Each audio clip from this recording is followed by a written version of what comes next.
Future of Europe.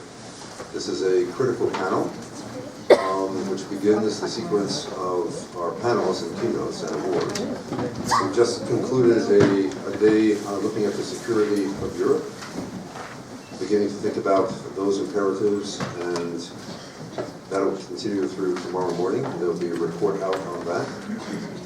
We had a wonderful cultural evening last night that began with Egmont's Beethoven and ended up with Rai music. That's R-A-I, not W-R-Y, Rai, Moroccan Algerian influence.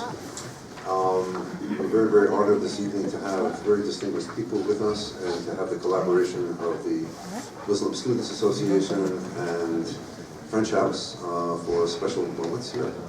This is a collaboration of many entities. It's supported by the Carnegie Corporation of New York, and we're very grateful for that.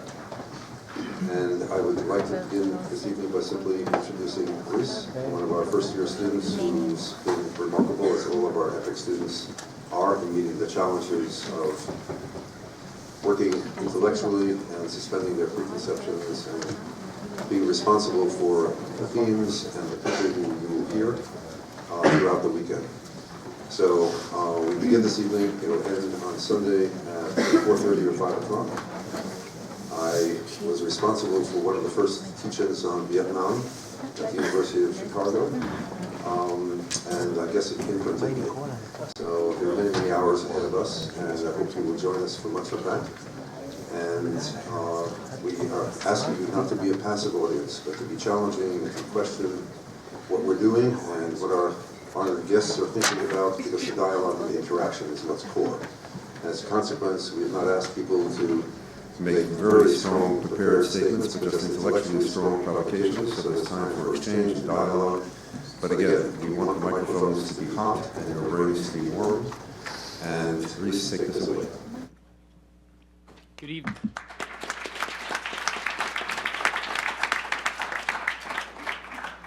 Good evening. Thank you all for being here, and thanks especially to all our panelists for coming here tonight. Welcome to the first panel of the 31st Norris and Marjorie Benditson EPIIC International Symposium, The End of History, The Changing Nature of European Identity. My name is Reese Wallace. I'm a member of the EPIIC Colloquium and a first-year student at Tufts.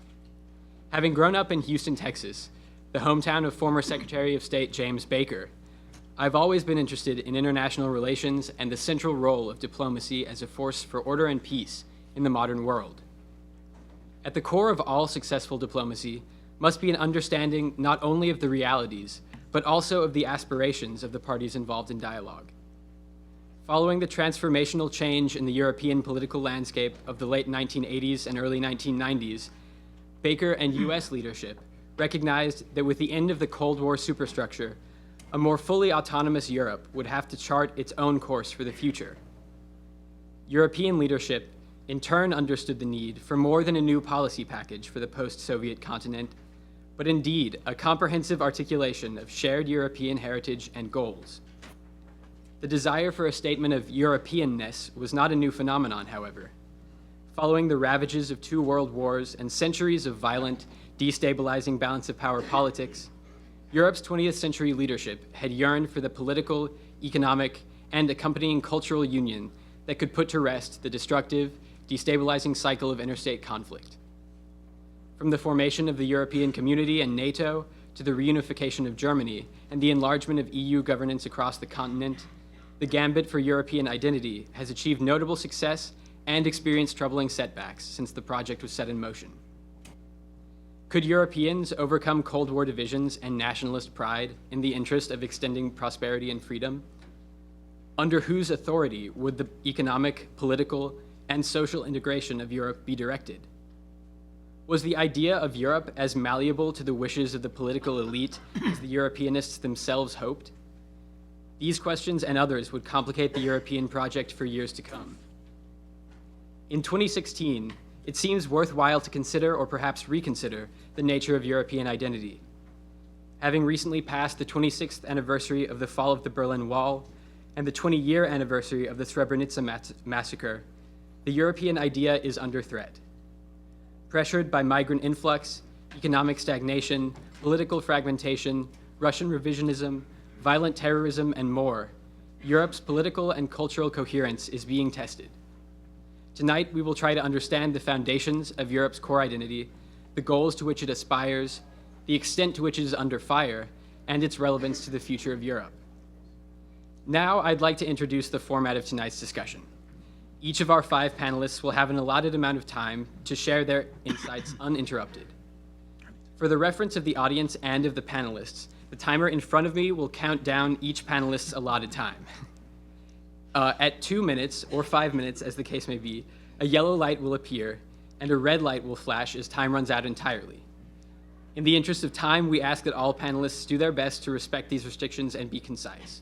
This will allow us ample time to move on to the question and answer session among the panelists and ultimately to the audience question and answer portion. So let's begin the discussion. Dr. Mario De Caro teaches moral philosophy at Roma Tre University. Since 2000, he has also been teaching at Tufts University, where he's a regular visiting professor.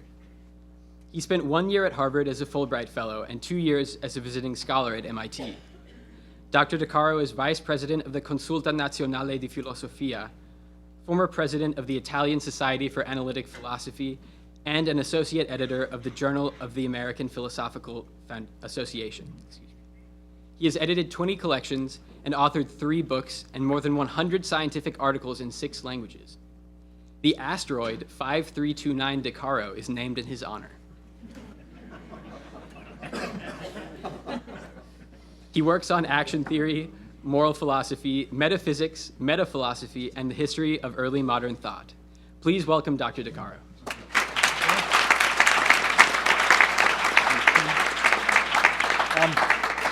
Thank you very much. I'm very happy to be here at this EPIIC conference. And I was told that we can speak 12 uninterrupted minutes. And as an Italian, actually, I'm not accustomed to that. I'm not accustomed to talk uninterrupted. So well, and also we were told to be very introductory. I will be extremely introductory, especially about, actually, you are not counting, right? No, come on. We'll begin. Let's start over. Ready to go, Mario? Okay, so I could summarize my talk in one word, the title. So instead of Europe, I think we should talk about Europes. There is no one sense of what Europe, one essence of Europe. So this is what Europe geographically is, and this guy that someone who may have recognized, and this is Francis Bacon, who at some point in 1617, I think, wrote, "We Europeans." So he felt, as some other people in that period, that there was a unity of the continent that was called Europe. But what was that unity? The etymology is kind of bizarre, odd, and interesting. So the idea that Europa was a nation queen that was kidnapped either by Zeus and raped by him, or kidnapped by the Cretians, so by the Greeks, and taken to Europe. So this is interpreted as the idea that only in Europe, what was,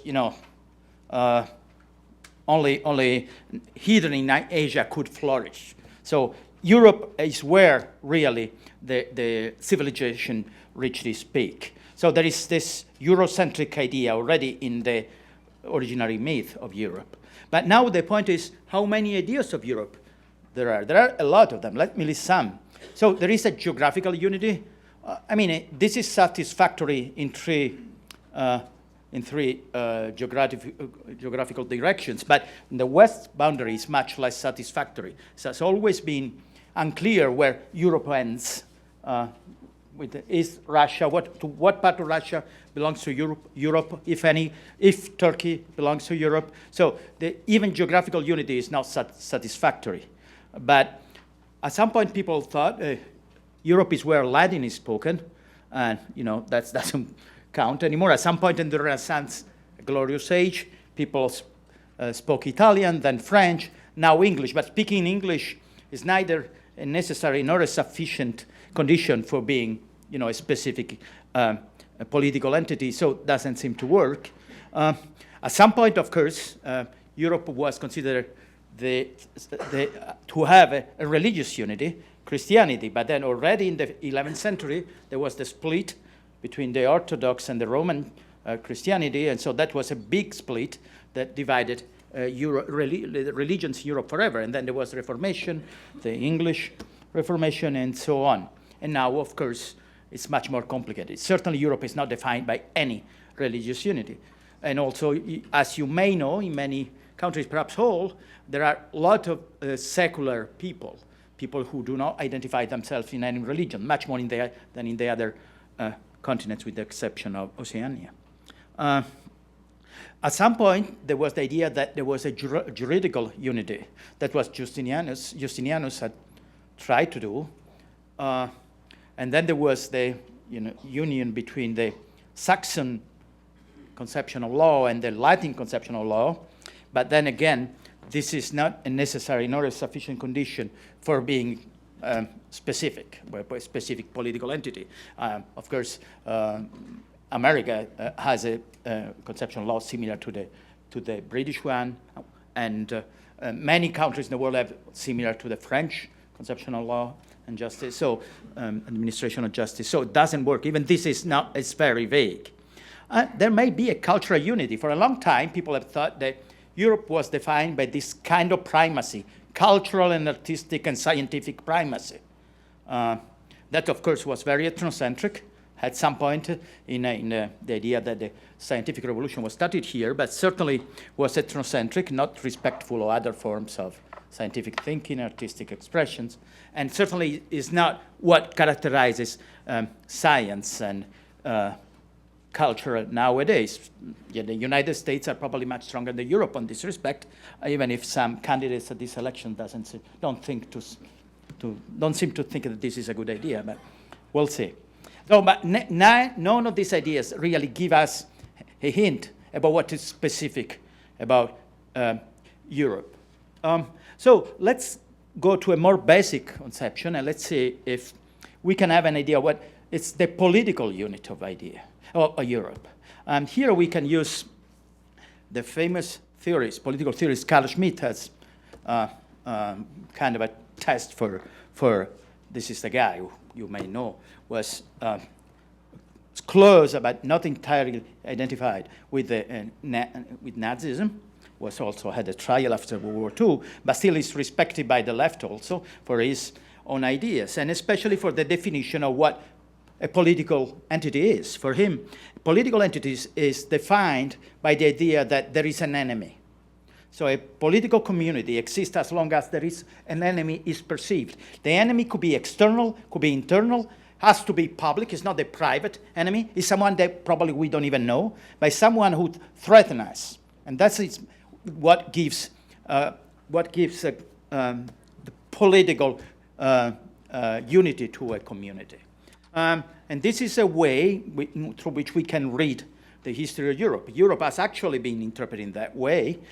So Charlemagne was, as you know, the founder of the Holy Roman Empire, had this idea that Europe was, yes, the Christian continent opposed to the Islam, to the rising Islam, right? That all his political career was centered on that, the fight against the Muslims.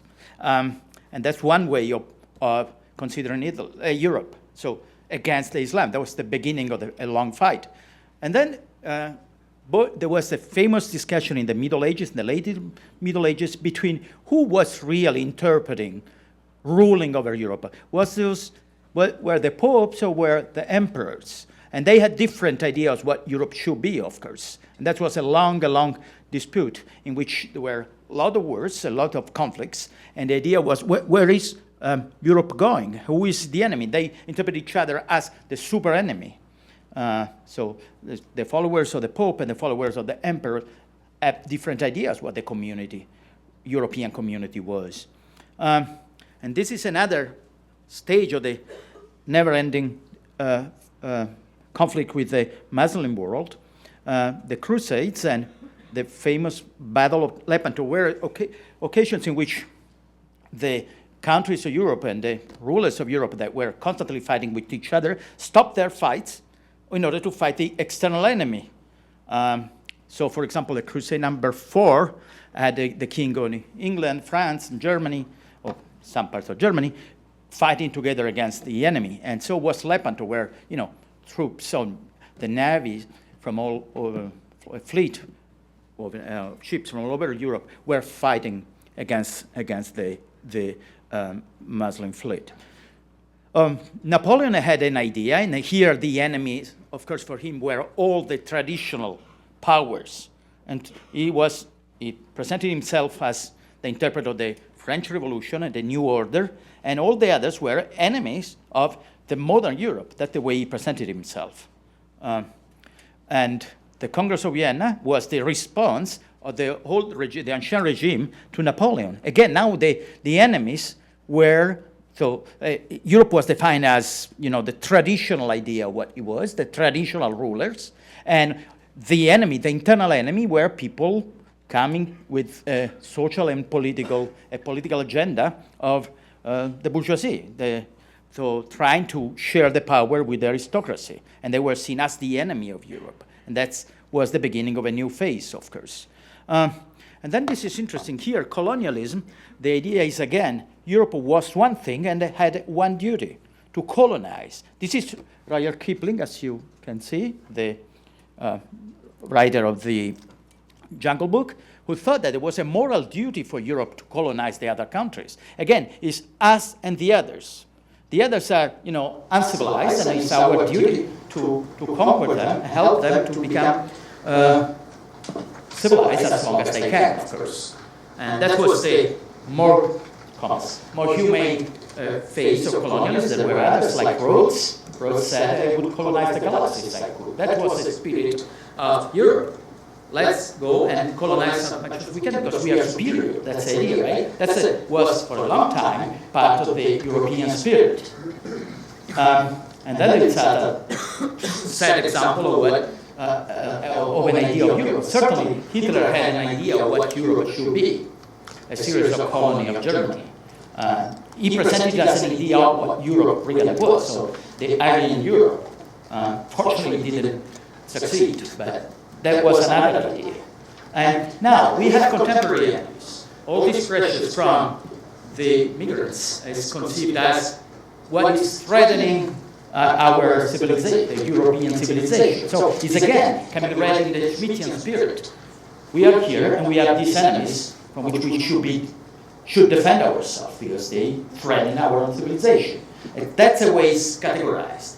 And I think the result of this way of categorizing we have seen is always conflicts, endless conflicts. So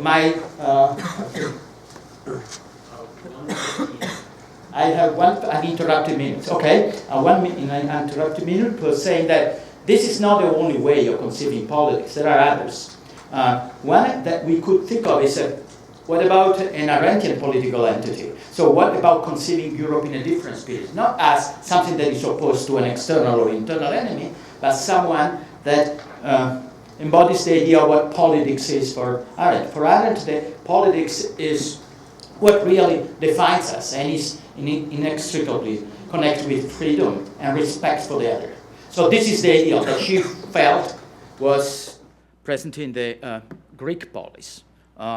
She was, idealizing a little what was going on in Athens, but she had a point there. There was some, embryonic democracy there. So my idea, and that is something that we can find sometime in history of the European thought. Some of the best voices of the Enlightenment were in this direction. And even some of the founders of the European Union had this idea that founding Europe meant to find a way of unifying the European people and trying to have a way of dealing with the other people, not necessarily with the idea that we have to necessarily to go to war or to conflict with them. So it's a different idea. Sometimes this reemerges in Europe. I hope it will win again. Now it's threatened by the other conception that we have always to defend ourselves against the enemy. Could be the Russia could be Russia, or could be the Muslim world. And I think there is hope that the best European spirit will reemerge sooner or later. Thank you very much.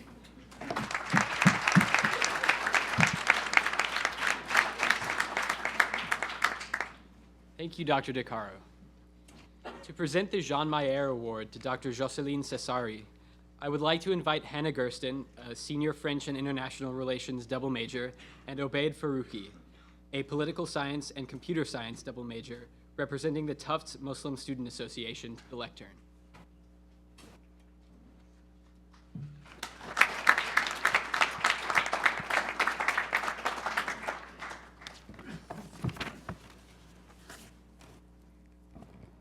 Hi, everyone, and welcome to the 2016 EPIIC Symposium. Tonight's panel is entitled The End of History, The Changing Nature of European Identity. My name is Hannah, and I am president of the French Society here at Tufts. And my name is Obaid Farouki. I am president of the Tufts Muslim Students Association. We'd like to welcome everybody here tonight. We're going to start the evening by awarding one of our panelists the Jean Mayer Global Citizenship Award. By way of introducing the award, the Dr. John Mayer Award, Global Citizenship Award, was established in 1993 in honor of John Mayer, who was the 10th president of Tufts University. It was established to challenge and to inspire students and the community at large by bringing to Tufts distinguished scholars and practitioners whose moral courage, personal integrity, and passion for scholarship resonated with Dr. Mayer's dictum that scholarship, research, and teaching must be dedicated to solving the most pressing problems facing the world. Recipients of the Dr. John Mayer Global Citizenship Award customarily deliver a lecture at an Institute for Global Leadership event on the Tufts campus, as well as work with the Institute to create meaningful learning opportunities for its students. Our honored guest tonight is Professor Jocelyne Cesari. Professor Cesari is a senior fellow at the Berkeley Center for Religion, Peace, and World Affairs and an associate professor of the practice of religion, peace, and conflict resolution in Georgetown's Department of Government. She is also professor of religion and politics at the University of Birmingham in the United Kingdom, as well as director of research at Birmingham's Edward Cadbury Center for the Public Understanding of Religion. A renowned scholar of Islam and Middle Eastern politics, she teaches on contemporary Islam at Harvard Divinity School and directs the Harvard Interfaculty Program Islam in the West, as well as the Berkeley Center Islam and World Politics program.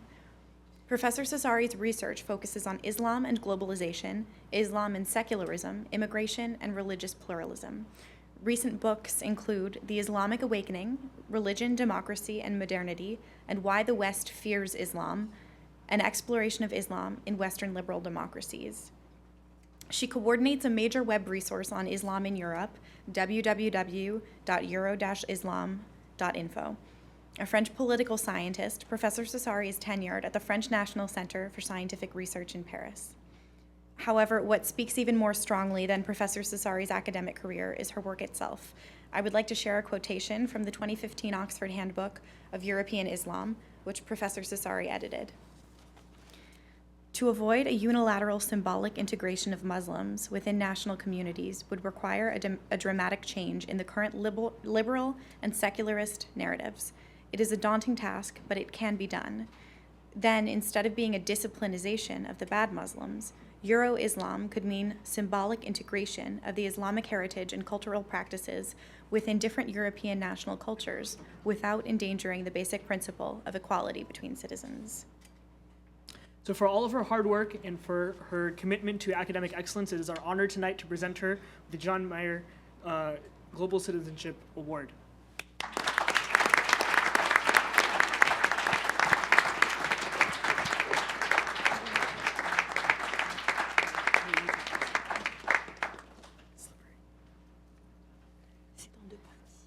Wow.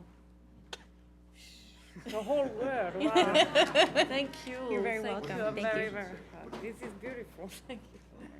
You like to carry it in the luggage going back? In recognition of your superb scholarship and penetrating insights into intelligently confronting xenophobia and discrimination. Thank you. You're very welcome.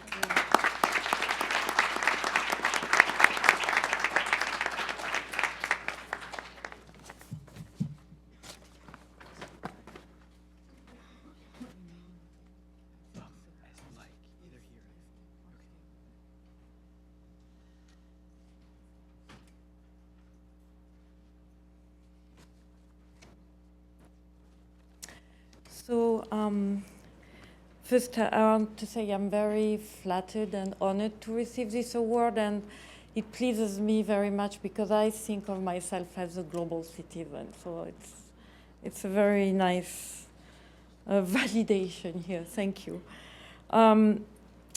So in this panel about Europe in crisis, or Europe thinking of no history anymore, I would like to focus, as you have heard, my angle is about Islam and the integration of not only Muslims of flesh and blood, but also of Islam as a religious tradition into this environment. And I would like to start by saying that the Islamic problem that is now on the public agenda across Europe was 30 years ago an immigration problem.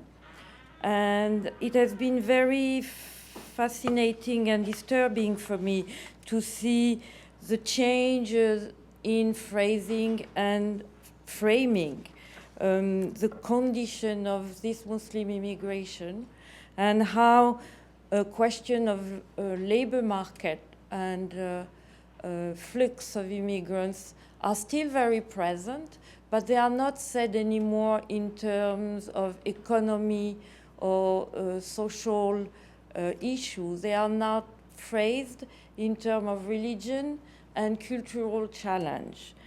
And there are two reasons for that I would like to present a little more in this talk. One is about the war on terror and what I call the securitization of Islam. And the second is about secularism and the challenge of recognizing or including a new religion in the secular spaces of Europe. So the war on terror is, I would say, the most obvious element. We are, unfortunately, we are aware through news and terrible events like the one that happened in November in Paris, that there is a risk and radical violence or political violence coming from Islamic groups. And again, this is not new. It can be traced back to the Islamic Revolution in Iran in 1979. In France, there was a moment of clash between the Algerian state and the Islamists, with bombing in Paris in 1995. And of course, 9/11 has been a catalyst of this ongoing fear about the threat of radical Islamism reaching the shore of Europe. The point here is not to deny the reality of this threat. It does exist. It is also intensified by the fact that there are very worrisome religious interpretation of Islam that have become global, that I call in my work Salafization of Islam, and that most of the mujahideen or jihadi groups that we know, from ISIS, Al-Qaeda to Al-Qaeda, are groups that are also partaking in this particular ideology that is an ideology of intolerance and hatred. So what I'm trying to say here is that most of the jihadi, at least the one that act internationally as Salafi, but most of the Salafi are not jihadi. And they are actually very quiet and very withdrawn from European societies, but they are there. So in other words, the issue here is that there is a thread of Islamic practice that is not liberal, that is pretty much, I would say, very strict on gender relations, on interaction with non-Muslims, but it doesn't mean that these people are waging jihad. And the fact that the jihadi are also using this particular interpretation makes things very, very confusing on the ground in most of European countries today. And it's part of what I call the securitization of Islam. We went also in the US through a securitization, and we know that with the building of Homeland Security, the attempt to profile a potential terrorist and so on. This is not what I am really trying to explain here. The securitization I'm referring to is in Europe a clear attempt to not only control religion, but also regulate and in many ways diminish the importance of religious practices with the fear that practicing Islam will lead to terrorism because of the collusion or conflation I just mentioned between Salafism and jihadism. But this has consequences for all religions. There is a recent study, and I don't have slides to show you that has been conducted in Europe, across all Europe, and how the states in Europe are managing religious groups. And it's pretty alarming in the sense that you see an increase, a dramatic increase in not only restrictions, but also discrimination by states against all religious groups. Of course, the first targeted are Muslims, according to this survey. The second are Jews. And in third position, some very observant Christian groups. So what I'm trying to say here is that we have to be very aware of the necessity, of course, to make populations secure, but also the necessity to disentangle here the security agenda from the agenda of religious practice of any group. I'm not even talking about minorities, but any religious groups today. And this is a real concern. The problem is that Muslims, because of the number, because also they are the ones that have brought forward, and I will explain this in my second point, more visibility of religious practice in public space. These two agendas are unfortunately conflated. And it is beyond, I would say, rational explanation. Because we see the real concern of civil servants in different areas trying indeed to conciliate demands from Muslim groups with anxiety about terror or violence. And this is not only a political discourse. The surveys show that if you have demands coming from some groups at the level of a municipality or council, people do not know on the side of the administration how to deal with it, with the fear that giving in to some of these demands may be opening a door toward political violence. So this is the reality on the ground. And unfortunately, it doesn't reflect what we know by multiple surveys, that the majority of Muslims in Europe are far from first being attracted to Salafism and even less to jihadism. Of course, saying that after the tragic events in Paris sounds kind of angelique, I would say, in France. So, but it's not. We have the multiple evidence by different surveys and long-term observation of groups that actually Muslims in Europe are in tune with the national identity of the country in which they live. That they do. This is a big surprise of lots of surveys in which I have myself participated, where Muslims will articulate an attachment to Islam as a personal element of their life and see Islam as personal religiosity. But they do not want automatically to be presented or perceived as Muslims in their social interaction. And this is something that is counterintuitive to most of the discourse and also policy making that is happening today in Europe about the legitimacy of being Muslim or the legitimacy of Islam as a religious practice. So this is something to keep in mind. I've tried across Europe to bring these facts to the table and discuss them, and with the most brilliant and sharp people you can find in all this administration. It's very hard to channel this understanding into the reality of policy making. So this is the first point, and it brings me to my second point, if I'm still on time. 4 minutes, 30. Okay.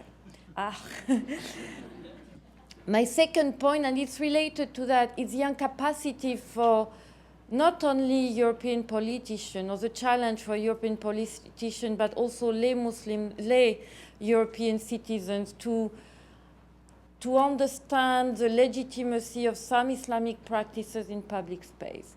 And this is directly related to, I would say, the crisis of secularism.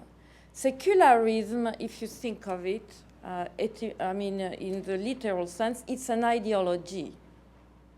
But Europeans, after the end of war of religion and after different episodes, like, for example, in France, the separation of the church and the state, lots of European countries have come to terms with the fact that separating, that privatizing here doesn't mean only the fact that the religion loses influence on politics. It's not only about political neutrality.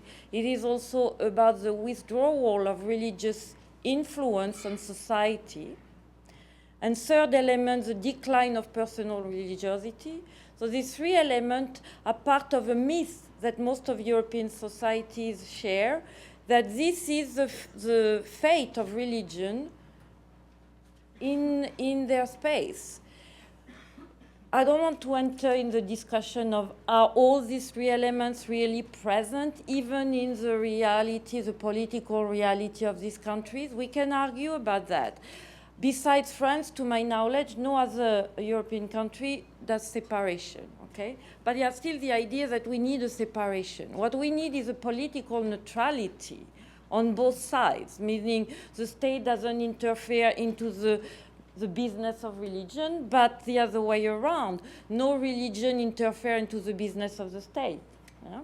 And it's a very, very fragile balance to maintain. I would say on the side of European, because of the state intrusion into religion today. I mean, if I look at what the French state has done in building a representative body of Islam, is this really the role of a secular state? And how I can see the monitoring and building, indeed, of the good Muslim by different state authority. I do not consider this political neutrality. The privatization. This is the most striking element of European identity. And in this sense, Europeans are indeed unique. The fact that religion has been, most of it, removed from the legitimacy of being a citizen. And there are reasons for that. The trauma of the war of religion and the breakdown of Christendom with very bloody interaction between Catholic and Protestant has pushed the state to take a lot of initiative to remove religion very much. Again, not only about politics. This is indeed legitimate in terms of secularization. Is the removal of religious influence in society a good thing?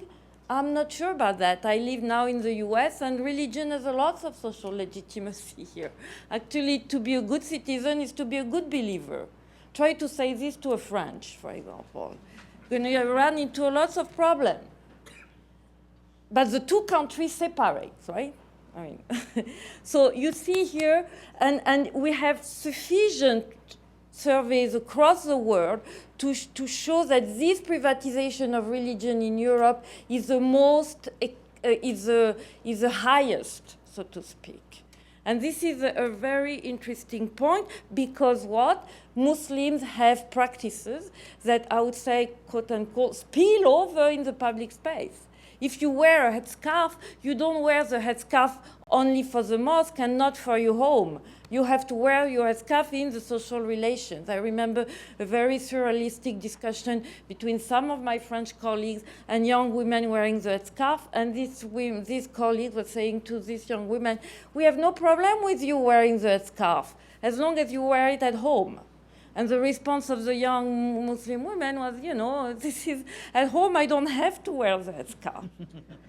So you see here, and this is a situation that doesn't, despite the rise of Islamophobia in America, that doesn't exist in the US because of this greater legitimacy of religious practices influencing social relations. So I don't have time to go further than that. The third element is the decline of personal religiosity.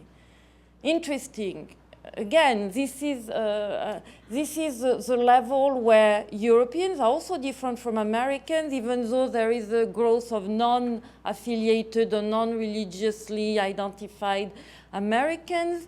Religion is still pretty much part of the daily life of people, depending on the area and parts of the country. While in Europe, you see a decline of religiosity everywhere in terms of participation in mass or services or belonging to congregations. But interestingly, the Muslims are the ones that show in the survey the highest level of religious practice. While when you look at the survey in the US, the Muslims are not the highest. The highest are the Mormons. So you have groups in America that are more observant than the Muslims. While when you look at Europe, the Muslims are the only one having declared practice over 10%. It's higher than that. But so this is also part of the conflict here. So it is very anxiety, it is a driver or trigger to anxiety in Europe to see emerging groups that are challenging a consensus about what was secularism and its universal, I would say, dimension. And so this is part of the anxiety that is beyond socioeconomic or material condition of integration. Unfortunately, there is no voices in Europe that are really addressing this element. It has been very interesting for me to see the shift of, for example, the feminist or the liberal groups. The liberal groups, and I will finish now, that have been very much for immigration, a lot for immigration.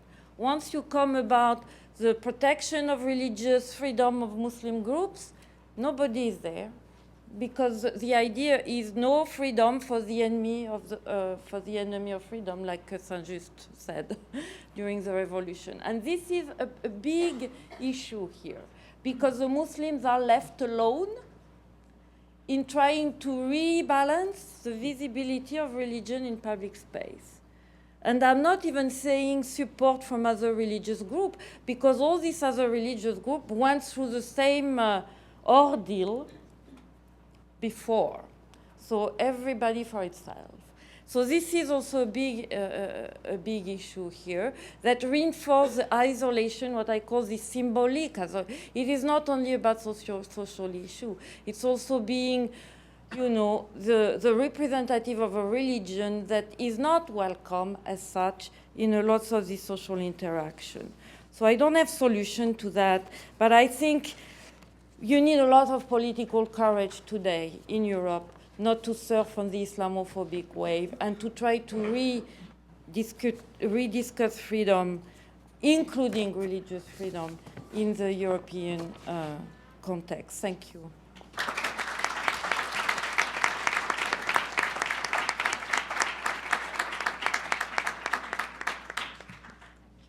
Thank you, Dr. Cesari. Sean Patterson, an international relations major and EPIIC colloquium member, will now present the Benditson Award to the Honorable Thomas Geisel, Mayor of Dusseldorf, Germany.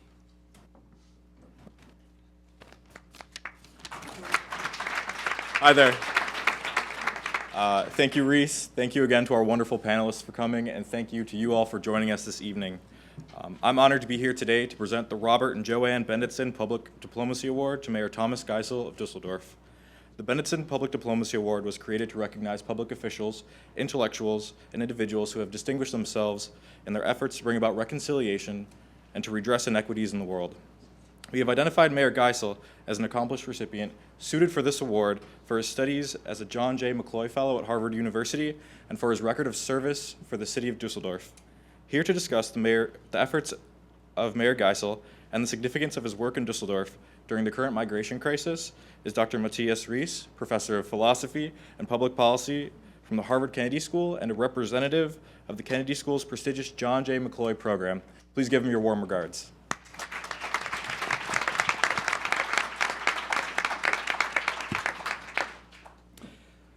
Thank you. It's an honor to be here and say a few words about Thomas Geisel, the mayor of Düsseldorf. One of my more pleasant roles at the Harvard Kennedy School is indeed to be the director of the McCloy Fellowship Program. And among the most pleasant functions of that office is to be involved in honoring alumni, and that's made especially easy if they actually come here to be honored on location. The McCloy program is named after John McCloy, who as High Commissioner of post-war Germany has made major decisions that led to the integration of Germany into the Transatlantic Alliance.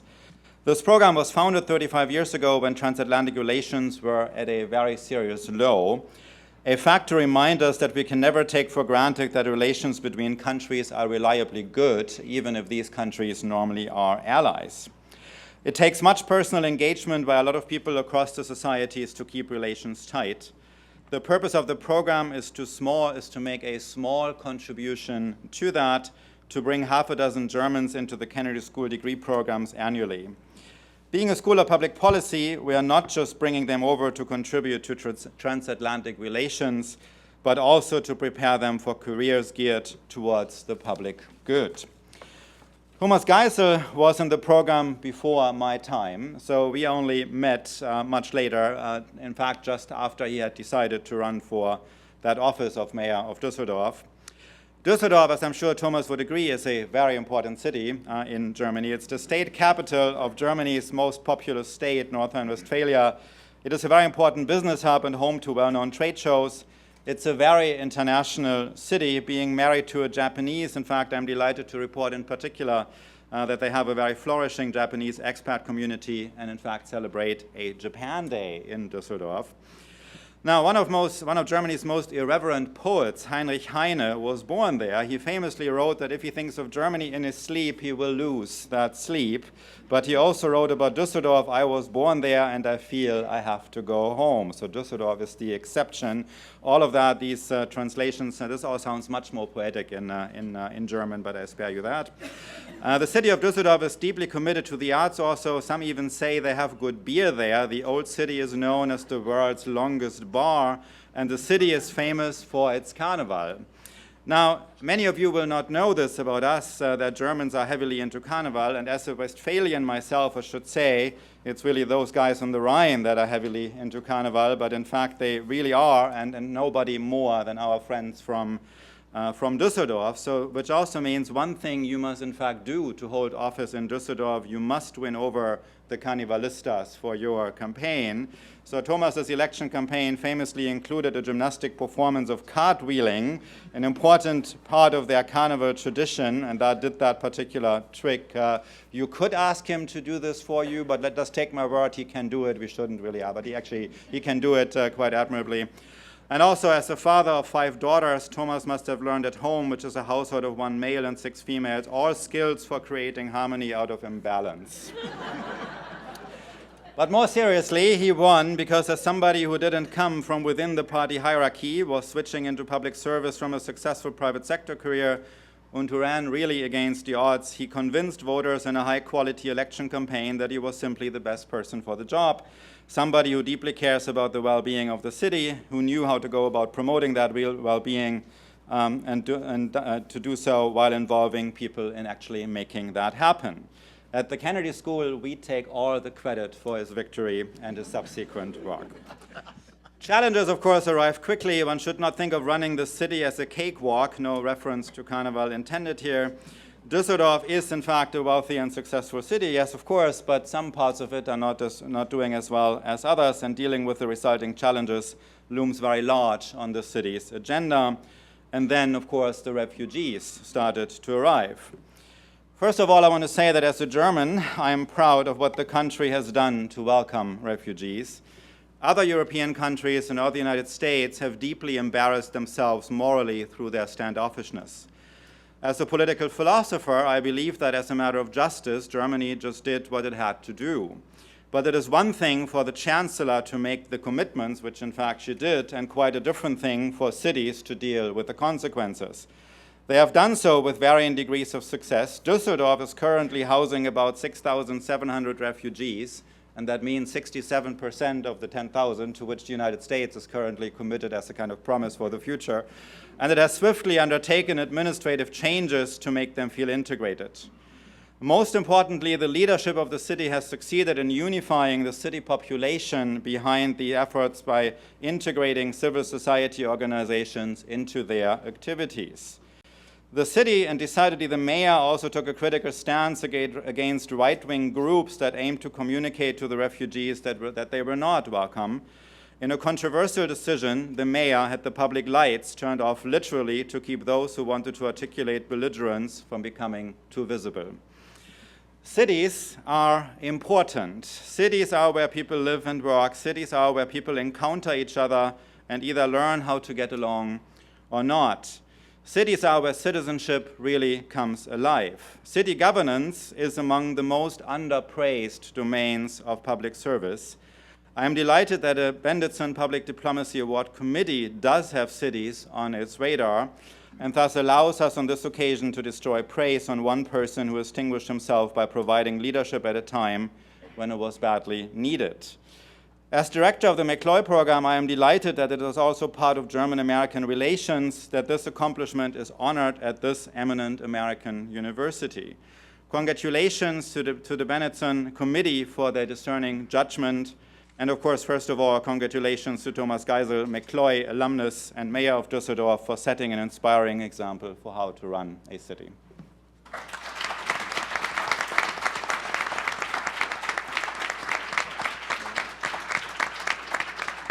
Thank you, Professor Rees, for such a glowing and entertaining endorsement. Mayor Geisel will be receiving the Benditson Public Diplomacy Award for his positive and proactive approach to the migration crisis. As thousands of refugees flee war-torn countries, seeking peace, stability, and opportunity, Mayor Geisel has been a vocal advocate for welcoming refugees into Germany. And not only has he expressed his public support for this plan, he has implemented extensive measures to settle and serve these refugees in Germany, and in Düsseldorf specifically. His policies hold true to the European values of pluralism, diversity, and acceptance of others. For his political leadership and bravery in tackling the prominent issues facing our generation, I am pleased to present Mayor Thomas Geisel, the Robert and Joanne Benditson Public Diplomacy Award.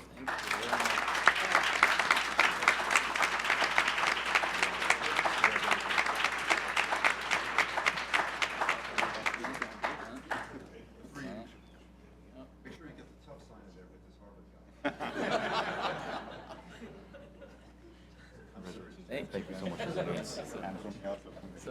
We announced that Matthias with us speaking tomorrow as well. All right, you're coming back, Matthias. Yeah. Here you go.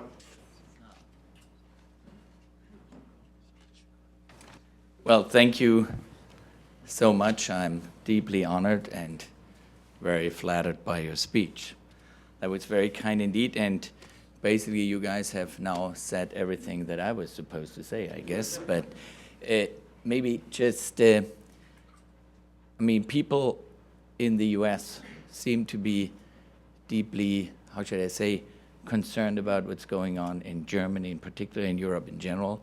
In these days, just when I arrived at the hotel tonight, there was a person from Memphis, Tennessee. And he asked me, where are you from?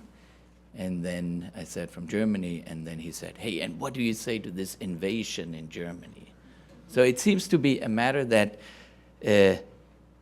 concerns Americans. And when I look at the title of this conference, Europe in Turmoil, I think this also expresses that people are deeply concerned what's going on. And when I talk to Americans, sometimes have the impression that they believe we are a little naive.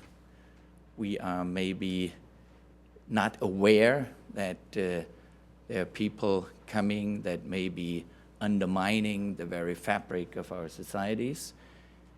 Sometimes I also feel there's some admiration also about what we're doing in Germany, that, I mean, for centuries, this country here has been the beacon of hope for those in the dark, and now all of a sudden Germany seems to be the land of, where they direct their hopes to, and sort of the land they see a perspective and a future for themselves and their families. And well, I would maybe just make a few words why we are acting as we are in Germany in general, and of course I cannot best talk about Düsseldorf. I think the one thing is that I believe many people have understood that we have to some extent an obligation to these people. We have an obligation because we also have contributed to the reasons why they leave their countries. I mean, when I look at these refugees, most of them come from countries such as Syria, Afghanistan, Iraq, Libya. These are all failed states. These are states where there is no state power anymore, where there is no public order anymore, and where I can very well understand that people say, I cannot imagine sort of living a safe life myself, my family, and that's the reason why they leave. That's the reason why they are, in fact, immigrants that seek a better future at another place, and then they come to Europe. And when I say we have an obligation, I think, of course, we have also contributed to destabilizing these countries, and I do not want to, how should I say, belittle the tyrants like Saddam Hussein, like Hafiz Bashir al-Assad, and but I think what one should be aware is that we overthrew these regimes, these authoritarian rulers, and were not aware of what was following, and what was following was simply a failed state where people have no safety whatsoever. And therefore, I think it is irresponsible if we were to say, well, I mean, now we leave them to themselves and we don't provide help. And in the moment, I think some help is, of course, that we admit them to our countries as long as we cannot do anything in their home countries, which gives them a perspective. And it is also a matter of an obligation to the values that we proclaim in, hopefully not only in Sunday speeches. I mean, when I look at what we in the European Union, what are the values? I mean, we believe in human rights, we believe in human dignity, we believe in principles such as solidarity.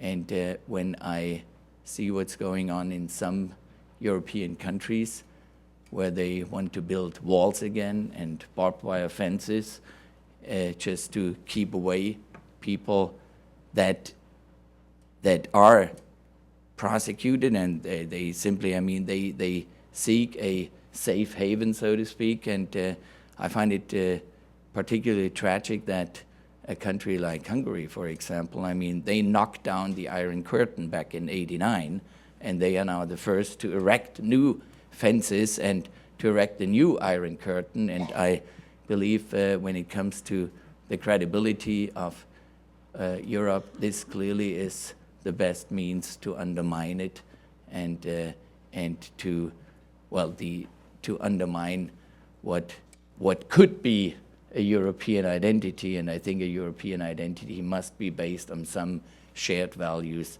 of the just like the ones that I have mentioned. I'm very happy, and I must say I'm very proud that my country, and in particular my city, that they accept this obligation towards these people. And I'm very proud that the city of Düsseldorf has understood that as a challenge that has to be met not only by the city government, but by the entire citizenry, by all citizens, by the, so to speak, how should I say, by everybody who can contribute something. I mean, we have,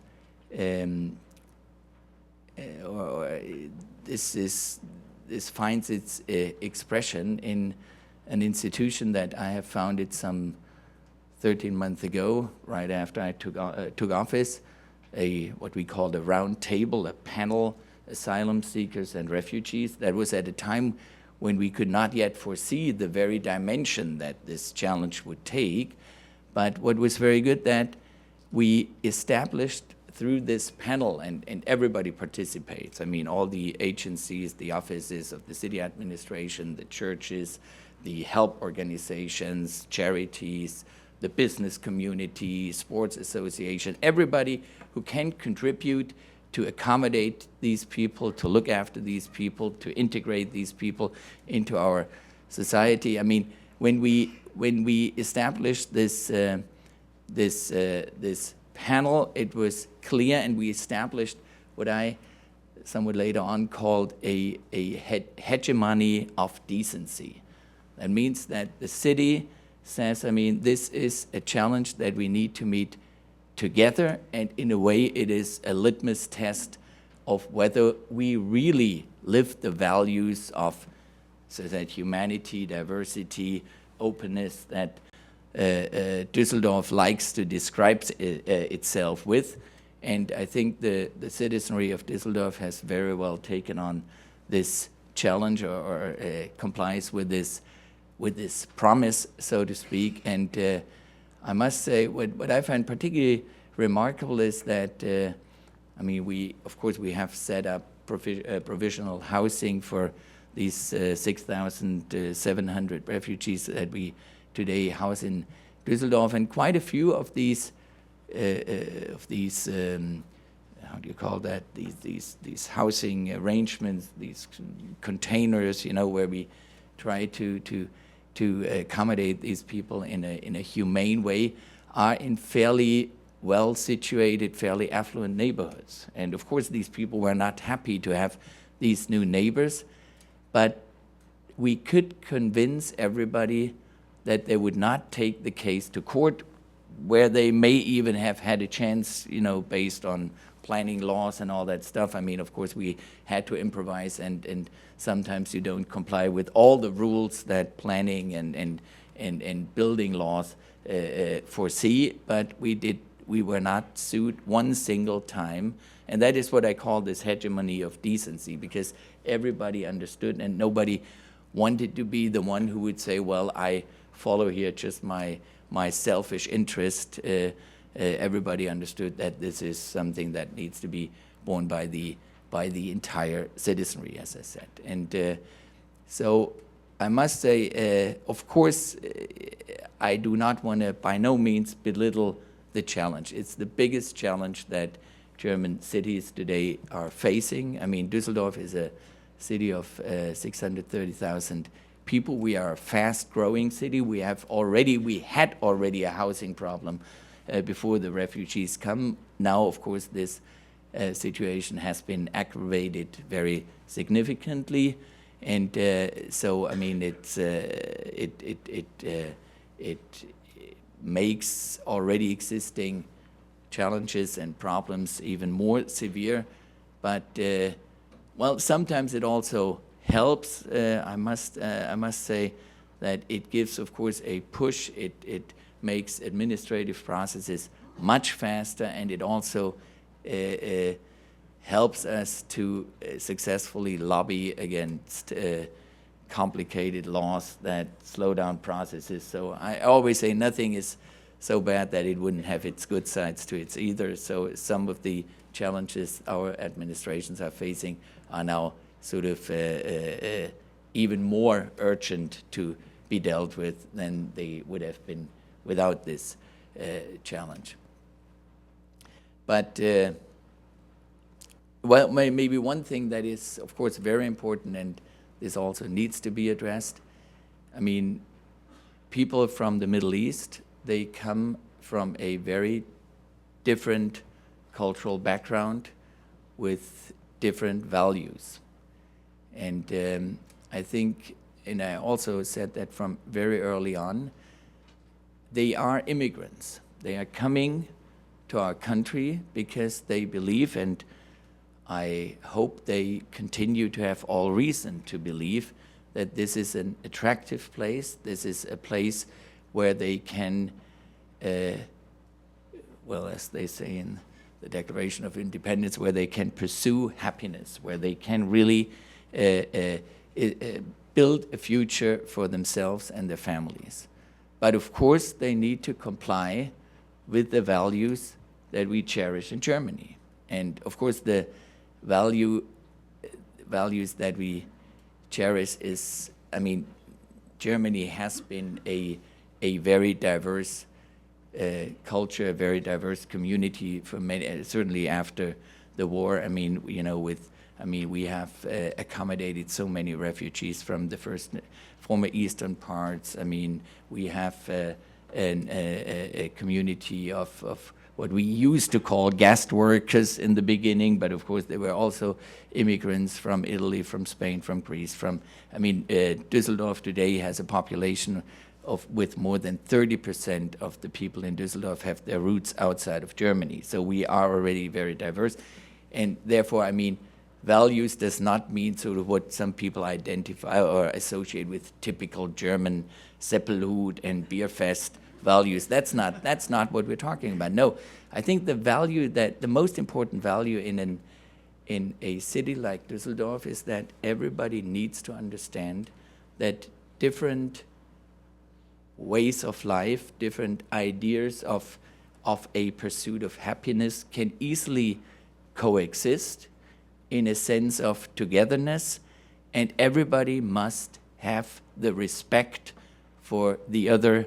I mean, what cannot be accepted is any sort of exclusivity or exclusiveness that you would deny somebody else his or her right to existence. And that's why I always say, I mean, anti-Semitism, for example, homophobia, has absolute, or religious fundamentalism that denies another religion the right of existence, has absolutely nothing has no place in a civilized society. I mean, we can comply with, or we can deal with many different ways of life, but the mutual respect, that is absolutely critical, and I think we can, that is also the idea of Leitkultur that we clearly have to teach and that we have to impose on everybody who is coming. And then it can work, and we should never forget, and that is also something that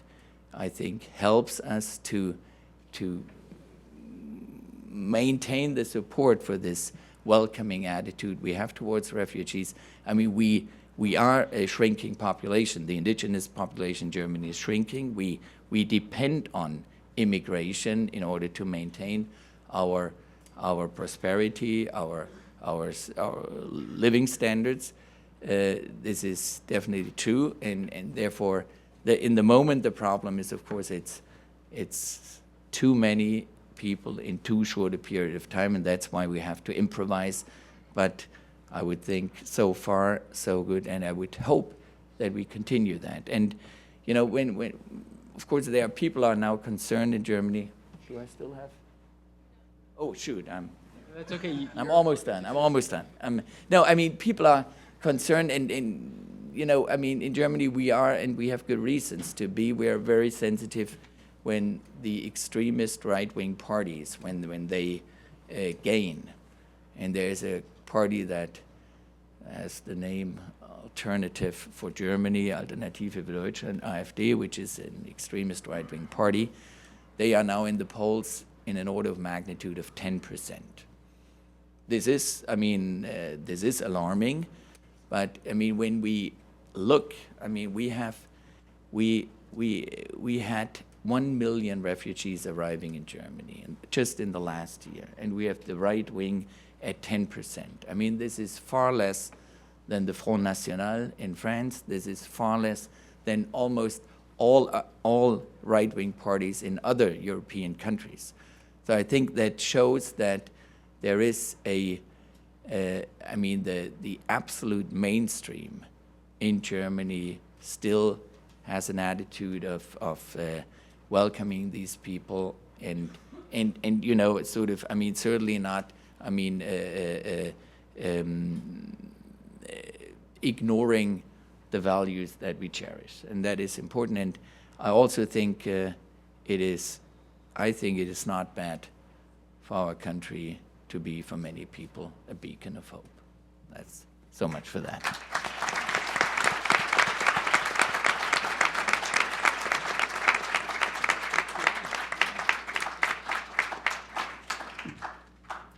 Thank you, Mayor Geisel. Dr. Yannis Evrigenis is Professor of Political Science and Chair of the Department of Classics at Tufts University, where he teaches courses on ancient and early modern political thought, the social contract, and ethics and international relations. He has authored articles on a wide range of topics in political theory. Professor Evrigenis regularly lectures in the United States and across Europe on the philosophical legacies of Plato, Machiavelli, and Hobbes, and his book, Fear of Enemies and Collective Action, was awarded the 2009 Delba Winthrop Award for Excellence in Political Science.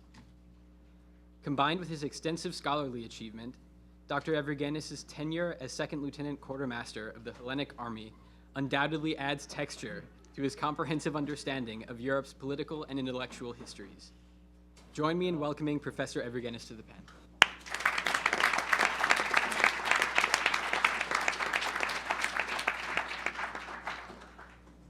Thank you. Let me start by thanking Reese and thanking the students, the organizers, for the invitation and for arranging this panel, by congratulating Sherman on this incredible achievement of 30 years of these symposia and other events. And I'd also like to say that this particular symposium is special to me for an additional reason, which is that it institutionalizes another way to remember my dear teacher, Stanley Hoffman, who left us recently. And I'll start with Stanley, because one of the most important things that Stanley and I agreed on, and he reinforced into my head, was the danger of wishful thinking in politics. And so, since Fukuyama's dictum makes for our subtitle, I want to say that the assertion that there's the end of history in anything other than a theological context is ridiculous. The other thing that I have to say, prompted by Mario, is that I'm always amazed at Arendt's inability to read history and interpret philosophy. The fact that you would turn to ancient Greece to be inspired about ideals of unity, not based on enmity, is just mind-boggling. The Athenians were the ones who united the Greeks to fight the Persians and who called every non-Greek a barbarian. So I'm not going to, in focusing on identity, I'm not going to follow Mario's example because he set a high bar. He tackled a lot of ways in which European identity has evolved and that haunt us to this day. I'm going to take a much easier path, which is to begin with the European community and the European Union. Much more easy to define. You can look it up. You're going to get a hit on Google, and it's going to give you a list of membership. You can actually find the borders most of the time. And I will say a few things about how it's come to the point where it's defined itself in the way that it has, and the difference between its self-understanding and facts on the ground. So The general policy, if one could simplify and summarize it, has been to make do by resorting to the path of least resistance. Since its inception, from the coal and steel community to this day, it has been a series of attempts to navigate difficulties that arise at the national level by turning to common elements, but the common elements are usually low-hanging fruit. People have talked about the need for a common defense policy, but of course it's very difficult to come up with a common defense policy, equally difficult to come up with a common foreign policy, and eventually everything came down to borders, free movement of people and goods, and of course a monetary union. Now, the monetary union itself is instructive because if you pull out a euro note, you're going to see that the name of the currency occurs in two different alphabets. There's a Latin version and there's a Greek version. And of course, I'm going to talk about Greece. So the fact that it's there in these two versions shows that Greece has occupied a strange place in Europe throughout. First, there's the story of Europe and the Greek contribution to naming the continent, which Mario referred to. But more generally and more recently, Greece has been the case that has exemplified in the most vivid ways the challenges that sovereignty keeps imposing on the attempt at supranational institutions like the European Union. So there has always been what, to my mind, is a half-baked approach to integration. This began with the European development programs, which attempted to bring the South in alignment with the North in terms of its development. But basically, this was a funnel throwing money at a situation that was either misunderstood or understood and ignored. There was no supervision of how this money was going to be used. There was mismanagement of epic proportions on the ground. People have already commented on this, not as much as they should have, but they have commented on the fact that the surprise that has been registered in the last couple of years about the extent of the problem is a bit hypocritical. It cannot be the case that people are as surprised as they claim to be. But I want to focus on two issues. No surprise here. One is that the monetary union is in danger, despite the fact that it avoided a possible catastrophe last summer, but I think that it continues to be in danger. And of course, the issue of the borders, which continue to be in danger. So let's look at a few elements of the situation on the ground. First, as far as the borders are concerned, the Schengen Treaty is effectively defunct on the ground. People like to resist the idea, but the truth is that your passport will be checked when you're leaving a Greek airport or a Greek port. As a couple of people have said before me, there are barbed wires now on the borders between Greece and the former Yugoslav Republic of Macedonia. Bulgaria is erecting its own and moving troops. I heard today that they're mobilizing troops to the border. There have been other troop mobilizations to the border, and in fact, there are troops of countries on the borders of other countries trying to establish boundaries that cannot be crossed. There's the so-called deal with Turkey, which was problematic to begin with and is now being tested by events in Turkey. I think the best example of the extent to which it's being tested is the fact that no representative from Turkey was present at the discussion of the immigration crisis that took place between European leaders today. Of course, that was because there was a bombing in Turkey.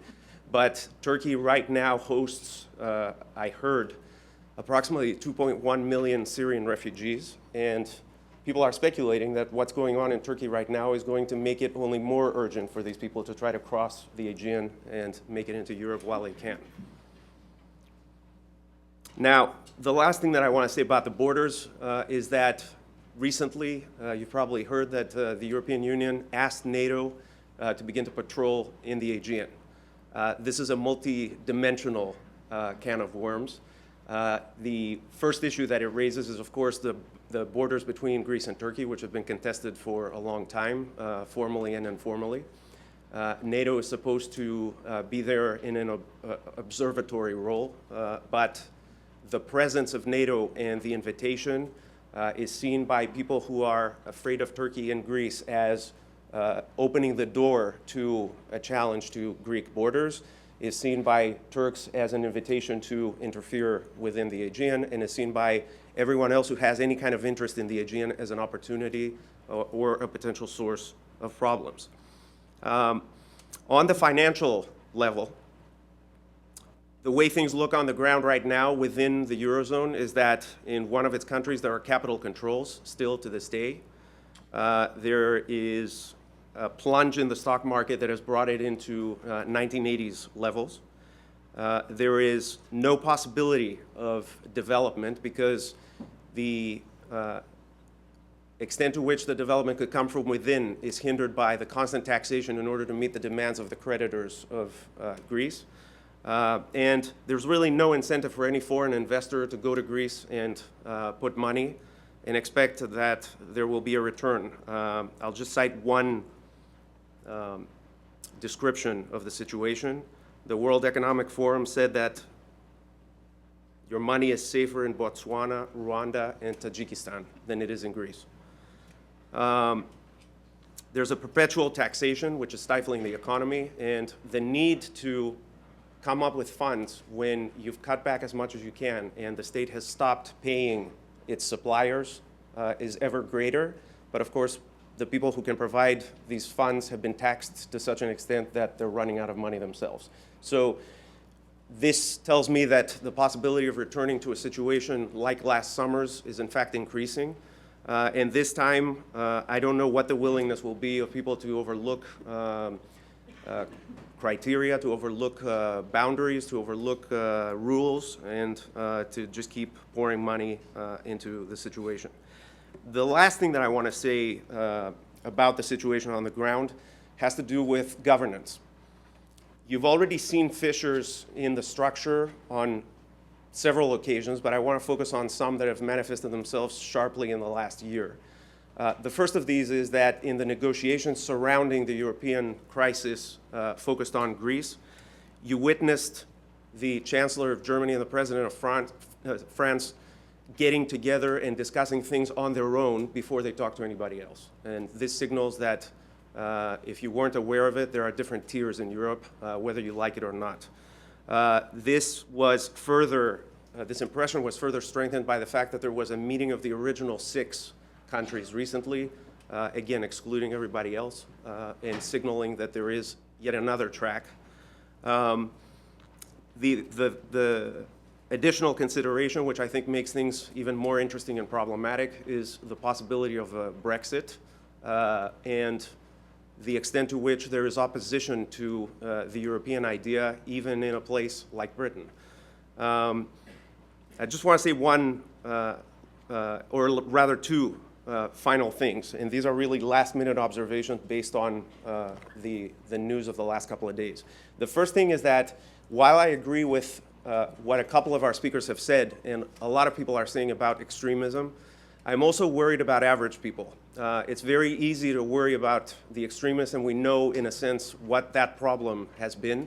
But the fact is that you now have a strange form of extremism manifesting itself on the left. You have a strange form of extremism perpetuating its vile life on the right, perhaps enlarging its share of the electorate.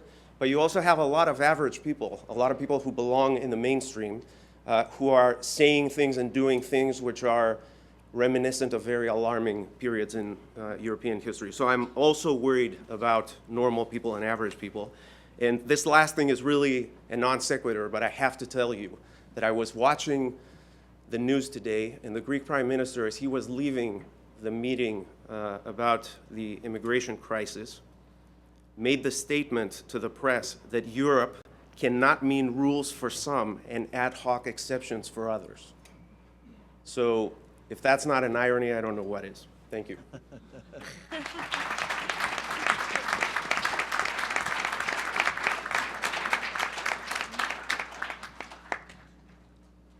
Perfectly timed, Dr. Evgergenis. Thank you.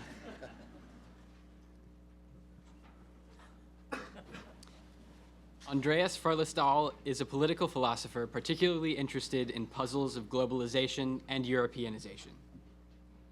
As Fulbright Fellow at the Philosophy Department of Harvard University, his PhD dissertation on the normative significance of state borders was advised by philosophers John Rawls and T.M. Scanlon, and economist, later Nobel laureate, Amartya Sen. He conducts multidisciplinary research on international and global puzzles and dilemmas in the intersection of law, international relations, and political theory. Over the last 20 years, his intellectual curiosity has tracked the fascinating changes wrought by globalization, from the profound challenges states face in an increasingly interdependent world to Europeanization and multi-level governance. While serving as research director at the Arena Center for European Studies, he was full professor in the Department of Philosophy for several years. He moved to the Faculty of Law in 2001. Dr. Follestall now co-directs Multi-Rights, a 5-year research project funded by the European Research Council on the legitimacy of multi-level human rights judiciary, and Pluricourts, a center of excellence for the study of the legitimate roles of the judiciary in the global order. Please join me in welcoming Dr. Follestall.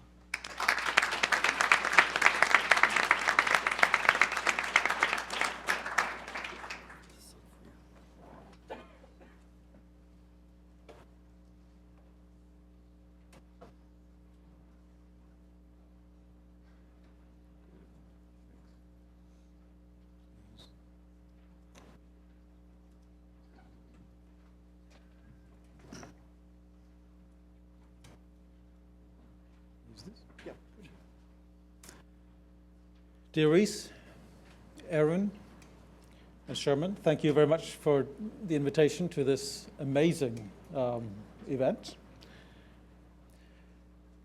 I thought, as previous speakers, to reflect on European identity, tying my more philosophical reflections to one of the many challenges facing Europe, the refugee crisis.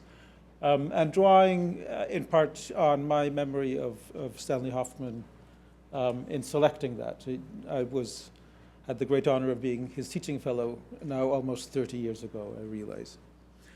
The topic of the panel today lends itself to philosophical reflection. If a shared European identity, a unique European identity, is supposed to be the solution to something, what exactly is the problem?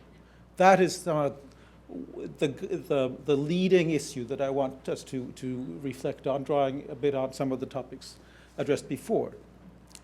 We've already heard several of the challenges facing the EU, the Euro crisis, the Brexit, the borders being contested and being trespassed, the migration crisis.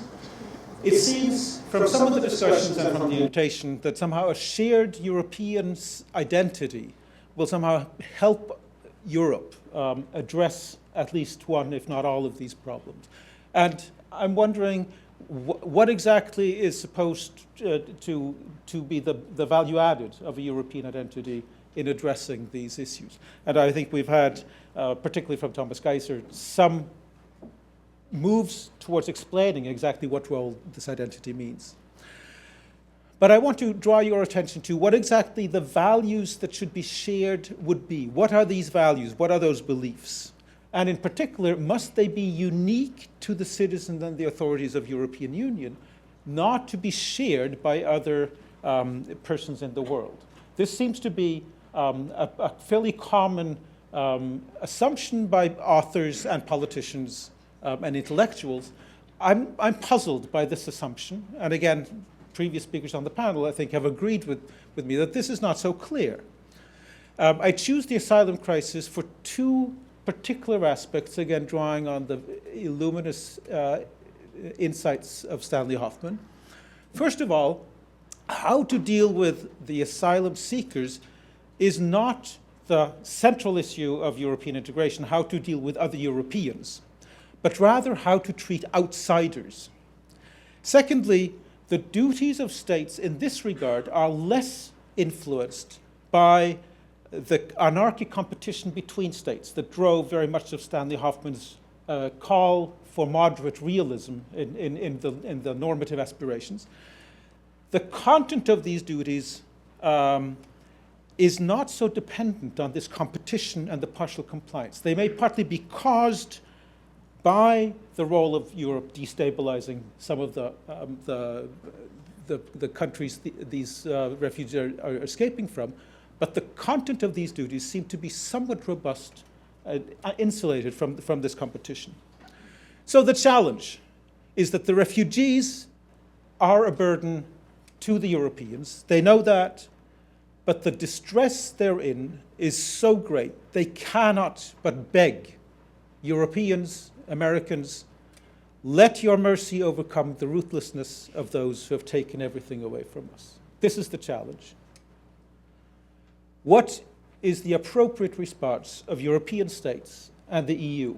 And I focus on that rather than the appropriate response of America, South Korea, and so forth. And we would want then a reflection about identity to help us address some of the policy challenges, which are many. Is it acceptable to, rather than include the refugees as immigrants, to try to provide safe havens closer to the home countries? This is one of the political contestations within the European setting. Does it matter for what the EU should be doing and what European Union states should be doing, whether other states are doing their share, however that is defined? Thirdly, is it somehow acceptable to refuse to admit the refugees, to tinker with the alleged incentives for them to leave, so as to make it not only more attractive for them to stay in safe havens closer to the home countries, but even to encourage them to return to their home countries, as some prominent European politicians have been claiming? Furthermore, should our Europeans also or instead seek to stop the war in Syria and do other efforts in this regard, as well as or instead of addressing the plight of those escaping these horrors? So these are the sort of policy challenges that talk about a national identity. If not answers, at least helps us frame the discussion for. Do responsible responses to these policy challenges, are they somehow helped by referring to a national or European identity? And how exactly is this European identity helping in those framings? So that is this theoretical challenge that strikes me when talking about the role of European values. And it seems clear to me that there is some need for shared values with regards to these policy challenges. Certainly, we might agree with Stanley Hoffmann that the first duty of the statesman is to his own community. And even the statesman might also have duties to her own community, but I leave that to the historical dating of this very important book. But it seems clear that European Union legislation and treaties must also consider other affected parties beyond those interests of the state citizens.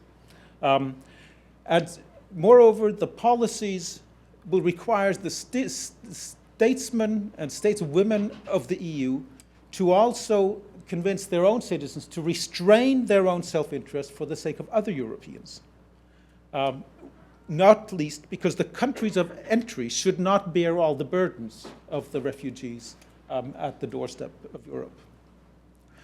So there seems to be a need for some meta-agreements about some kind of values, even when there's disagreement about these policies, because there needs to be a wide variety of trust among disagreeing union citizens. There needs to be some commitment to democratic ways of deciding on issues. There needs to be some agreement on substantive human rights, which in the European setting have been spelled out also legally. There seems to be a necessary shared agreement to have some kind of fair distribution of benefits and burdens within the European Union. Now, those more substantive values, I would argue, also need to be justified by something like an overlapping consensus of certain kinds. Some understanding of citizens as being political equals with a duty of justice to comply with institutions that apply to them. And some agreement that the EU however complex it is, should be understood as some system of cooperation for mutual advantage among citizens, not a multi-tiered system to benefit some citizens, but not citizens of all other countries. That there has to be some understanding that this should be benefiting all countries, all citizens of the EU. So these sorts of underpinnings for deference to majoritarian rule, to substantive human rights, and to some kind of fair distribution of benefits seem to be the kind of values that would be necessary to develop the sort of trust needed to address the policy challenges of the refugee crisis. Together with some sense of a shared history that shows that others past have actually also endorsed these sorts of commitments. Now let's move to figure out, is this then part of what the shared European identity could be? It would seem clear that these values are not unique to Europeans. So they fail in this definition, this assumption that the European identity need to be somehow unique. Habermas and Derrida, two leading European intellectuals, have claimed that European identity needs to be built on unique values. They cannot be built on values and norms that are broadly shared. So they dismiss democratic decision-making and human rights as components of the requisite European identity. How do I respond to this? How should we be responding to this? I think there's good news and there's bad news. Let me start with the bad news. First of all, I think very few of the proposed unique values that have been suggested that are worth keeping withstand scrutiny. Historically, it seems clear one of the most shared, universally shared values within Europe is anti-Semitism. Few, I think, would propose that as somehow the defining aspect of European identity worth keeping. Few of the proposed honorable nominees withstand scrutiny. Habermas and Derrida have suggested the French Revolution, skepticism about market efficiency, caution about the role of the state vis-à-vis religion. We've heard Jocelyn already illuminate that this is not at all shared or unique among Europeans. The welfare state models secured by European states are not universally agreed within Europe, and we find similar welfare arrangements in several other states in the world. So these nominees for unique values do not hold up empirically to the sort of claim made by these intellectuals. Secondly, I suggest we must be continuing to expect massive divergence of values within the EU, and there'll be massive disagreements about the future of the European Union. From the point of view of federal political thought, it is clear that this is a quasi-federal structure with very asymmetric division of responsibilities. So there will be typical discussions, as in any federation, about what is the point of the federal level compared to the local, about social rights, about foreign policy, monetary and fiscal policies. Historical evidence from federal comparative thought is that these discussions will never go away. Furthermore, they are by design within a structure that is asymmetric, where the Schengen Europe is different from the Euro Europe and will remain so. So we must expect permanent contestation about basically constitutional matters within Europe, where the Euro crisis, the Brexit, and so forth are among very, very many examples. So what's the good news? First of all, I suggest, so with Thomas Geisser, against Schmidt, that we don't need a European value, a European identity to be built against an enemy. And we don't need European values to be unique to Europeans to secure the sort of trust that is necessary for these sorts of policies. The role of those values, insofar as they are a European identity, is to support trust among Europeans, to support the trust among Europeans that they are all committed to human rights and democracy. That trust does not require any assumption that the evil, nasty others fail to support democracy or human rights.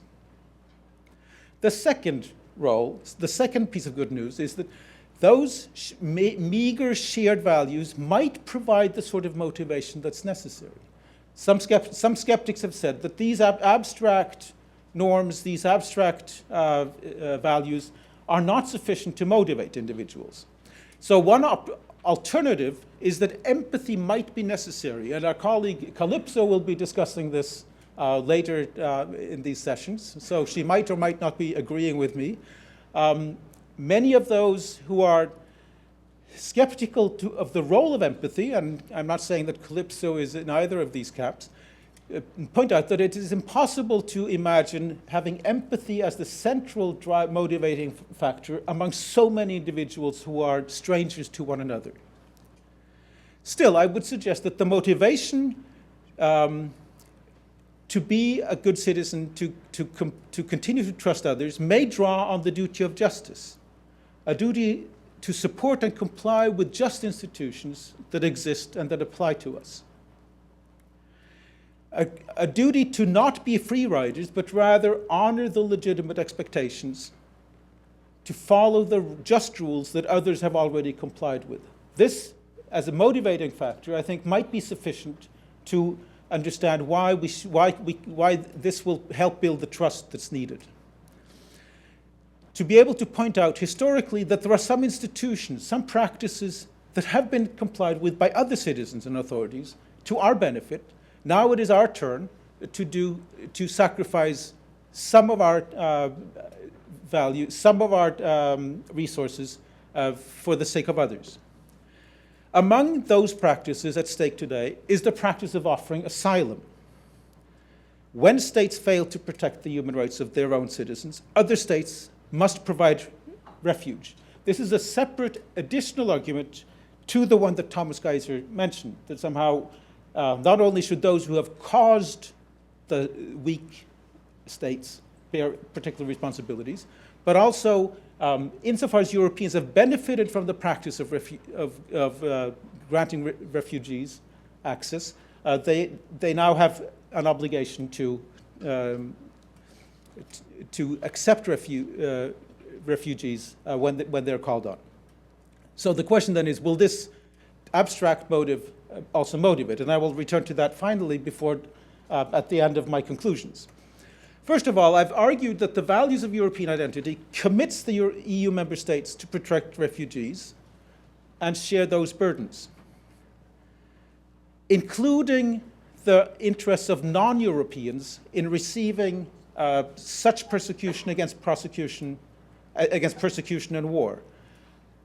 This value seems compatible with saying that if safe havens closer to the home country is possible, that might be sufficient in honoring that sort of duty.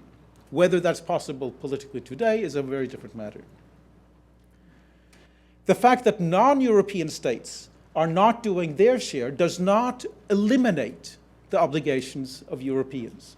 It may affect the scope of those obligations, but it does not reduce or remove completely those obligations.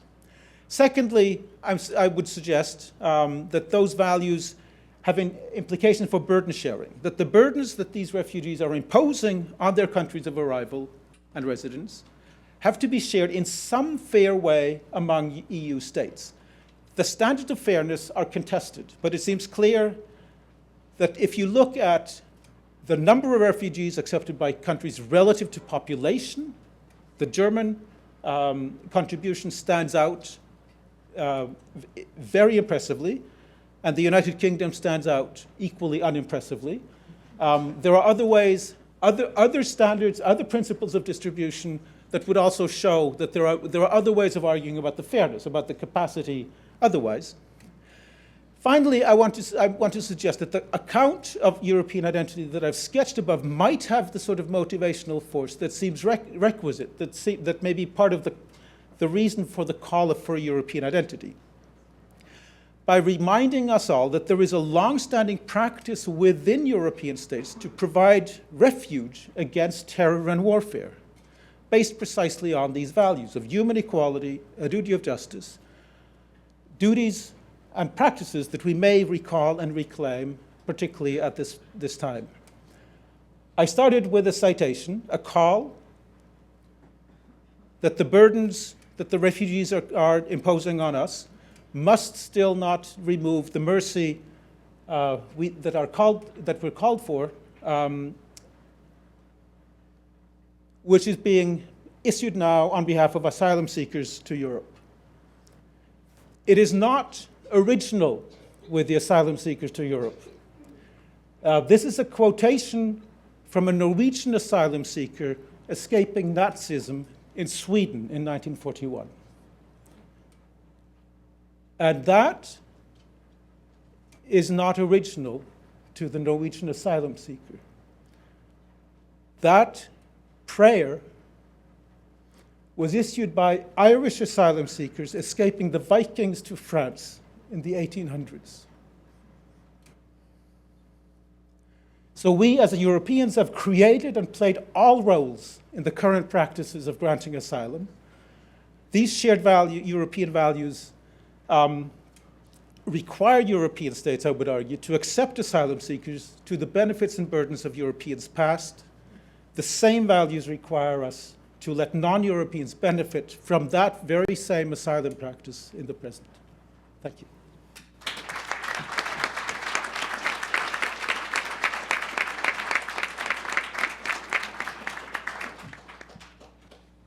Thank you so much, Dr. Follestal, and thank you again to all of our panelists. This has been really exactly, I think, what we hoped for when we designed this event. At this point, I'd like actually to invite our panelists to talk to one another. And if any one of you has a question to pose to someone else on this panel, I'm sure our audience would love to hear it at this point. Dr. De Caro. Yeah, I have a comment, perhaps, more kind of question. So one question, one comment. The comment is what Johannes said, and I agree entirely that wishful thinking, especially in politics, can be very dangerous. Think about Chamberlain, thinking about Hitler's intention, or Benedetto Croce in Italy thinking about Mussolini's intention. I agree with that. So I'd just like to add something to what Andrea said at the end about the empathy that we'll hear again. And this is something that comes from cognitive science and gives us, I think, hope, but not just wishful thinking, rational hope about the human attitude. There are now a huge amount of evidence. There is huge amount of evidence that we are born as a species, as all the members of the species are born with empathic tendencies, not just with their, our families and neighbors, but with everybody else. So there is in us this empathic tendency to sympathize even with people that are not strictly connected to us. Of course, we also have the opposite tendency towards conflict. That's also there. And which of the two is mostly developed depends on the environment. But this goes against the pessimistic anthropology of a lot of classic and contemporary thought. So if the situation is such that we can develop enough respect with each other, this tendency can emerge. And a way of reaching that is starting with tolerance and possibly reaching respect for the others. And I think this is what also was said when we talked, and not me, but Jocelyn was talking. And I have a question for you, and this is about, of course, the problem there is a question of measure. So you mentioned the health curve. That's a classic example, right? But with tolerance, the problem is, what should we tolerate? What practices? Because it's obvious that there are practices that we cannot tolerate. Genetic mutilation is not tolerable, even if it's a part of a religion. But less controversial, but still difficult cases can be, think about the burqa. So the fact that women, according to, I saw in Boston women going around dressed with a burqa, and they always go around that way. And they cannot expose any part of their body to people that are not members of the family and blah, blah, blah. Now, according to some feminists, and perhaps they have a point, this is a practice that really make it impossible for these women to experience something different. So the point is, should we tolerate this practice or other practices that really, cut out a big part of possibilities from some members of our communities? So there is a problem here of a degree of how much tolerance we should use. That's my. Would you like to respond? Yeah, there are two. I completely agree with that. This is a big debate that you find when you talk about Sharia in Europe. What do you accept, or what you do not accept?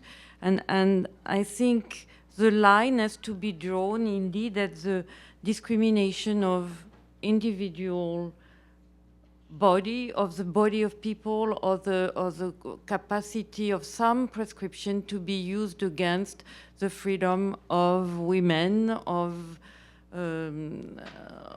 us, also young men sometimes. So I think there is an agreement on that. How is this implemented on the ground differs greatly. But the headscarf, to my knowledge, doesn't. The question is again, is the person wearing the headscarf trying to impose it on everybody? This is the question. And if she doesn't, this is not a practice that is infringing on the basic rights of others. But it may indeed trigger some reaction of people who have been socialized in the idea that religion has no business in social interaction. So there are two elements here that we have really to disconnect. About the niqab, the debate across Europe has been about security. Again, this is part of what I mentioned about the securitization of Islam. I agree with you, it is not a liberal practice. And some scholars of Islam would have a normative position and said, indeed, it is not even a mainstream Islamic practice. For example, the banning of the burqa, before even becoming a debate in Europe, was a debate in Egypt.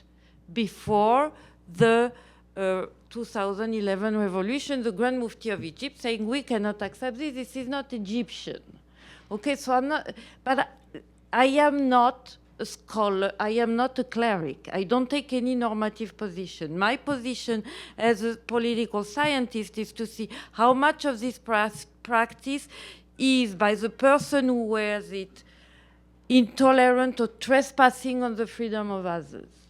And this is the way that, for example, the Americans have dealt with certain of this practice. For example, if a woman is wearing a burqa and driving a cab, it is an issue. If she's wearing a burqa and having some kind of social function the burqa is impeding on, this is an issue. If a woman is wearing a burqa and crossing the street, it is an issue for whom? For her, maybe, because she can be run by a car and not see it. But so you see the problem here? I agree with you completely, but where do we look at?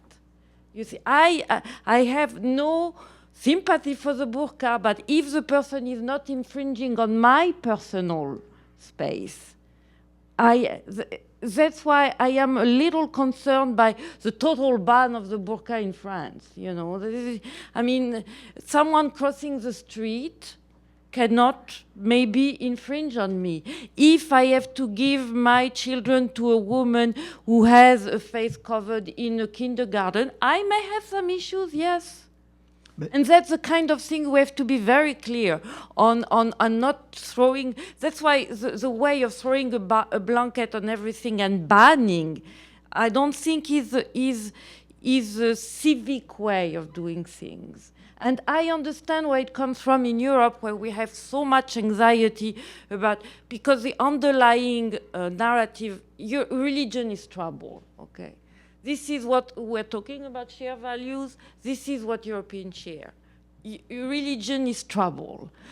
Today, it happens that the ones that are creating the trouble with their religion are Muslim, and it happens that it has also lots of international connotations. So, and I understand how hard it is to distinguish all these elements.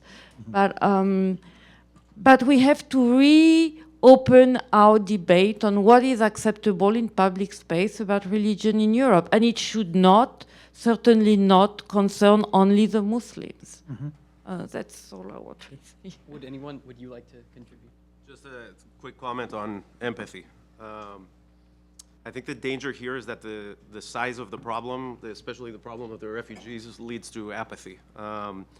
The commendable progress of Dusseldorf makes it the exception. I stopped counting at some point, but the number of refugees that went through Greece in 2015 is bigger than the city of Dusseldorf. And the projections are that there will be over 1 million in the next year. And so the question is, empathy, you could have empathy in the anecdotal cases of the Norwegian seeking refuge in Sweden. I don't know really that I would characterize European history as one of accepting persecuted people. I would say that it's a history of persecution more than a history of accepting persecuted people. So empathy, hope in empathy is good. I just think that the size of the problem is such as to make it questionable how much hope there should be in empathy. Are there any other thoughts on this point? Well, I would say empathy is one thing. That's why I said I would say I always try to describe it. One thing is empathy is what does it mean to treat these people in a civilized way, I would put it this way. The other thing is, do we have a certain responsibility? That was the first part of what I said. Of course, we do have a certain responsibility. And the third thing is do we, in the long run, depend on immigration? I would hope. I think the asylum laws that we do have in Germany are not the appropriate tool to provide for some orderly immigration or even sort of deal with the refugee crisis. In the moment, the only legal way to deal with it is asylum laws, and I would think this is, what we would have to have is some immigration laws that do have a certain humanitarian aspect to it. Not just, the Tufts educated PhDs, but we should also, the history of the U.S. shows, I believe, that it is sometimes it's the desperate people that come, they do make a living, and they actually contribute to the welfare of the receiving state. So I think that, there are three elements. The empathy is one, responsibility is the third, and some well-understood self-interest is the third element. And I think that that provides for acceptance and a certain welcoming attitude. Dr. Follistow. Just two points to clarify some of the issues where there might be agreement or disagreement here. Of course, Europe is full of histories of persecution, but Europe is also full of histories of providing asylum to those who've been prosecuted. This is not a zero-sum game. We have both of these, and we could choose to stress one or other when guiding how to act. And secondly, on this emotions, what we really are needing. So I'm in the camp that says, well, it's unreasonable for us to somehow hope that we should all go around and have warm emotions towards everybody. We don't need that. What we need is some kind of insistence that we want to treat each other with respect. Even those we don't like, even those we hate, but some kind of minimum of respect or dignity which doesn't really require this overload of feeling. Anyone else like to jump in on this point? Well, I suppose we might leave this here to get to what maybe many of you have been waiting for, which is the audience Q&A portion. So I invite any interested audience members to either of our microphones to pose questions directed at one specific member of this panel. So please introduce yourselves and address your questions to the panelist you'd like to hear from. And here I would like to emphasize that we would like questions rather than comments. And in the interest of getting as many people to the microphone as possible, we would prefer that you try and limit your question to around 60 seconds if possible. 12 minutes. I would hate to ask any of you to surrender the platform. But please, you sir on the right. Thank you. Professor De Caro, Can you identify yourself? oh, yes. I'm Caio from the University of São Paulo in Brazil, and it's quite refreshing to see someone that works with metaphysics coming from the academia that is more fixed on Hegel and killing it.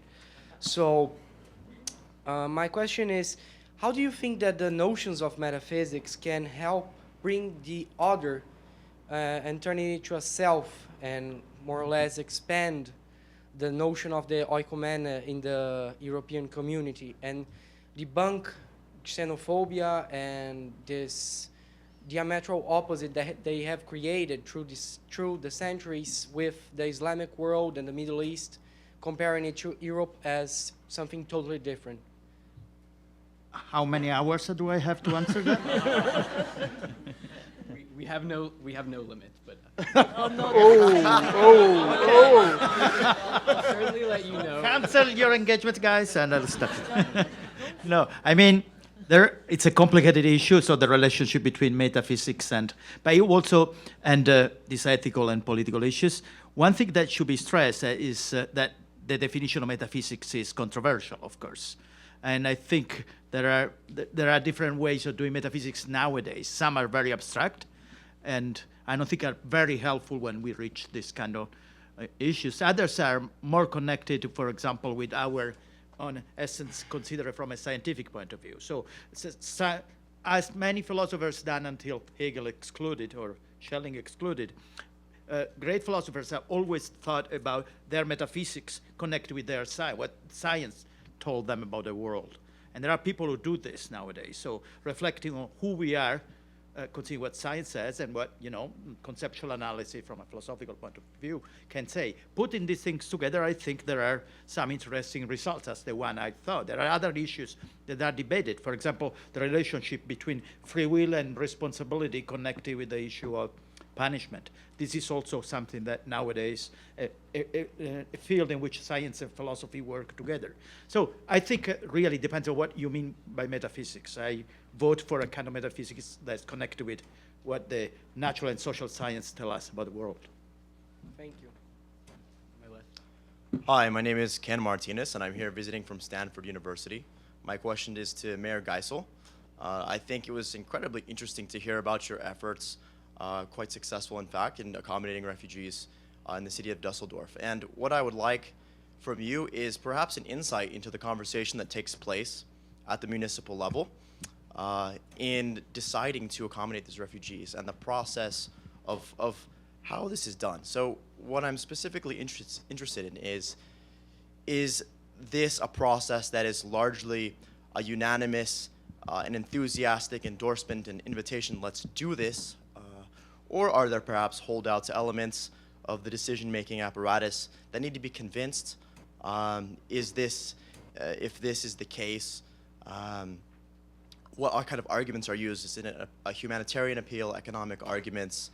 Is there any kind of negotiation that goes on to make concessions to accommodate them? And then, is this typical of the process that you would say takes place in other German cities, and has that changed? I know it may be complex, but I think just your frank opinion and perspective on this process, because it's very interesting, I think, for us as Americans, to hear about this on the news, but we have the opportunity to hear about somebody who's operating at the level of people who are really affected and coming in contact with these refugees. So your comments, please. I mean, what really is interesting is that, I mean, most political decisions in Düsseldorf in the council are being taken on a partisan basis. The refugees issue, we had almost always unanimous decisions. So, I mean, which is really remarkable, I would say. And I think what really was extremely helpful is that from very early on we invited everybody to this panel, to this round table. And that created transparency. So everybody was well informed, everybody could contribute. And what I call this hegemony of decencies, everybody wanted to contribute. I mean, there's hardly any party that would not say, I mean, we have contributed something. I mean, we have brought this and that association or this member of the business community or so. and they came up with an idea, you know, how can we collect clothing, or how, you know, you get a rebate on some sort of housing construction, or what. So this really, I mean, in general, has been a very positive experience, and in particular in the context of this rather partisan politics that that Düsseldorf has a tradition in, which I'm trying to overcome, and this matter is actually extremely helpful.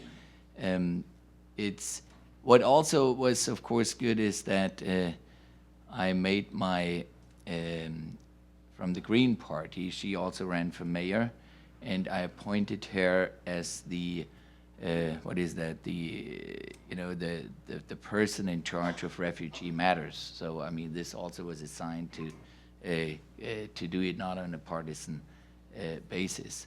I really must say, I mean, it's I mean, we have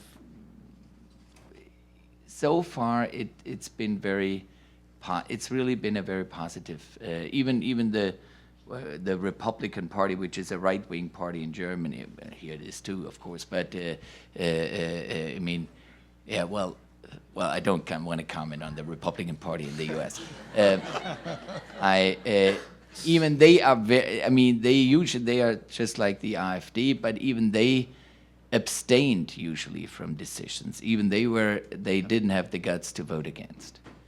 So I mean, this really is. I mean, of course, it is getting increasingly difficult. There is an awareness that's why I'm sort of pushing that issue of the light culture. You know, that I mean, we cannot accept any behavior. I mean, they have to comply with our values and with our behavioral standards and respect for women and the burqa, for example. I mean, I don't think that the burqa should be admitted in public life, to be honest. I mean, the chador is fine, but the burqa is over the top, I would say. So, I mean, these issues, they come up, and you may have followed what had happened in Cologne in New Year's night. Even though one should say, I mean, these were mostly immigrants from North Africa. Most of them were not refugees. I mean, they had been living in Cologne for quite a few years already. So, but there were also some asylum seekers amongst them, and clearly, I mean, we need to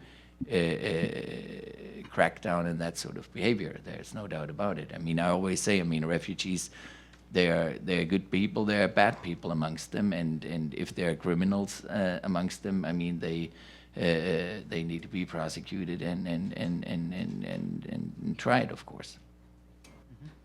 Thank you. Thank you. Good evening, ladies and gentlemen. My name is YC Wang. I'm from Beijing Foreign Studies University. And my question is to Dr. Cesari. And thank you for your innovation, because I hear that you actually expanded the Copenhagen School of Securitization of Immigrants or Environment to the securitization of religion. And I think you believe that it is the officials and the media's fault to actually securitize different religions. But I think maybe people like Trump or Cruz, they are just good at using the camera because they just to say the words that maybe the mass public really wants to hear. So they are catching the sentiments rather than causing the sentiments. And we've seen that similar groups like women in Britain were actually imprisoned during the 1912 and 1914. And the freedom of the Jewish people and the attack against anti-Semitism even went through a world war. The African Americans got their affirmative action after decades of struggles.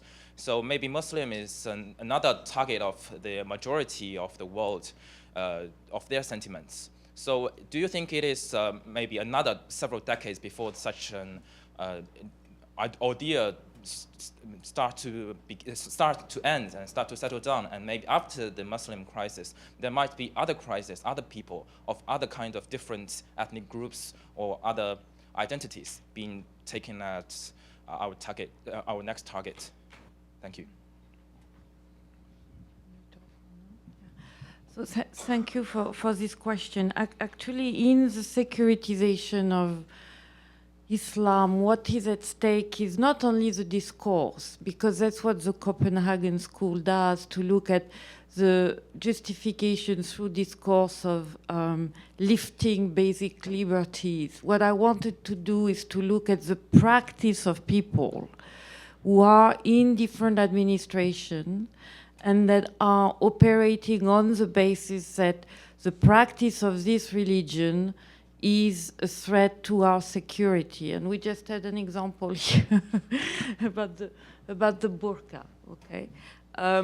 So there is this kind of practice that can be associated with indeed legitimate concern on security is inflated or exacerbated in Europe, unlike the US, and that's where the comparison stops, by the fact that the secular public culture is also very limitative on what you can, how you can behave as a religious person and that's why I understand your position. It is not acceptable vis-à-vis the public culture of the country. And you see this in the decision of the Court of Human Rights, that have taken a more and more restrictive approach on the visibility of religious signs in public space. And I think that the two are feeding each other, but what is also very striking in the last results we have is that this limitation is also affecting other groups. For example, the survey we just shows that the Jewish practice is as much limited and discriminated than the Muslim practice now. But this excess was coming from the securitization issue. You see what I mean? So there is something here that we're going to have to disentangle. Yes to security, how much of it can also be seen as an impingement of the religious practice of people. And this is not a question we are ready to address because we look only at Muslims. They are not, I mean, I know we think we are all in Europe and surrounded by secular, atheist, agnostic, but there are people who believe in Europe too. And we are not addressing the question in the right way here. Thank you. Thank you all for being here. My name is Andrew Jing. I'm a freshman at Harvard College.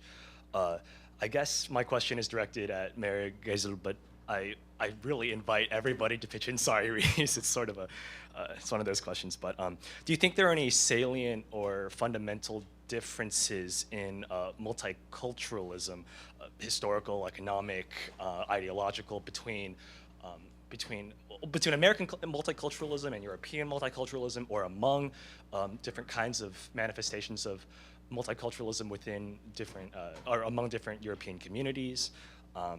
And what do you see as the direction or directions of evolution of these different kinds of pluralism? For example, and one example, people, we hear people say that multiculti is dead, but that's not necessarily counterfactual to German values of tolerance or inclusivity or respect, but that just the way, the approach to cultural mixing is perhaps misguided. We hear lots of different evaluations of both the origin, the historical origin, the values, and sort of the direction, the trends of these different manifestations of multiculturalism. So, and I really invite anybody to speak to this, because Mayor Geisel first.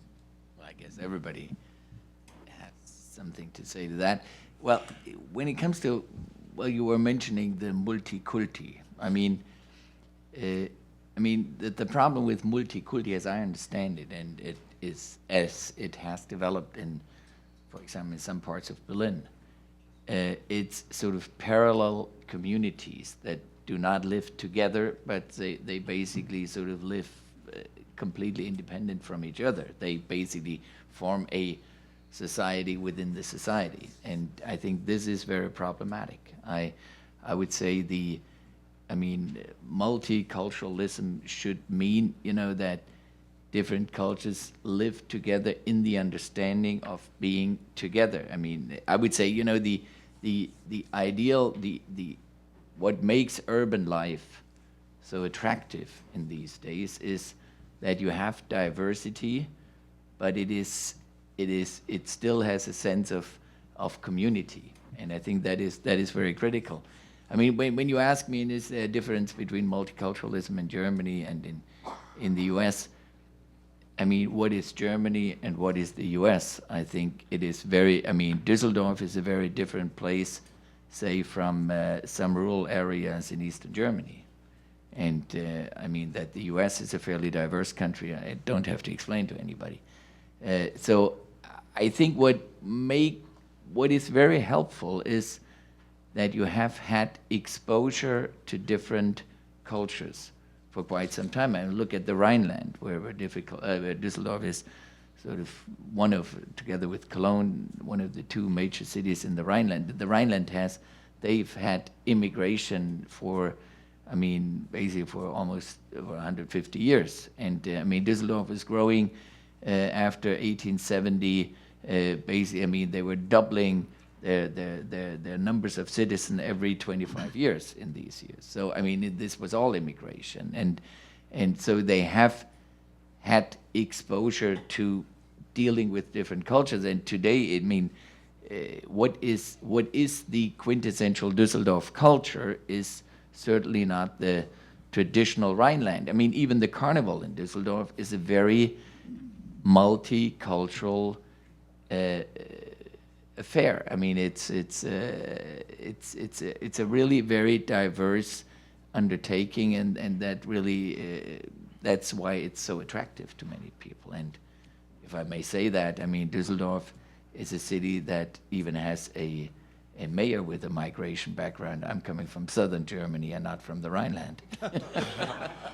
I'll be sure to visit. I think if one other panelist would like to address Andrew's question, I'll give you a short amount of time if anyone would like. Otherwise, we'll move on to the gentleman on my right. Hello. Oh. Okay.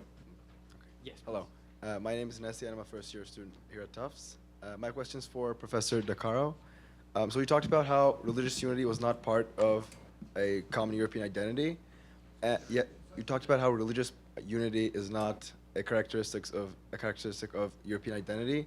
Yet all these countries in the European Union are majority Christian, and there's yet to be a notable, significant Muslim country involved in the European Union, whereas Turkey has been waiting for 60 years to be joined, and President Erdogan is quick to call the EU a union of Christians.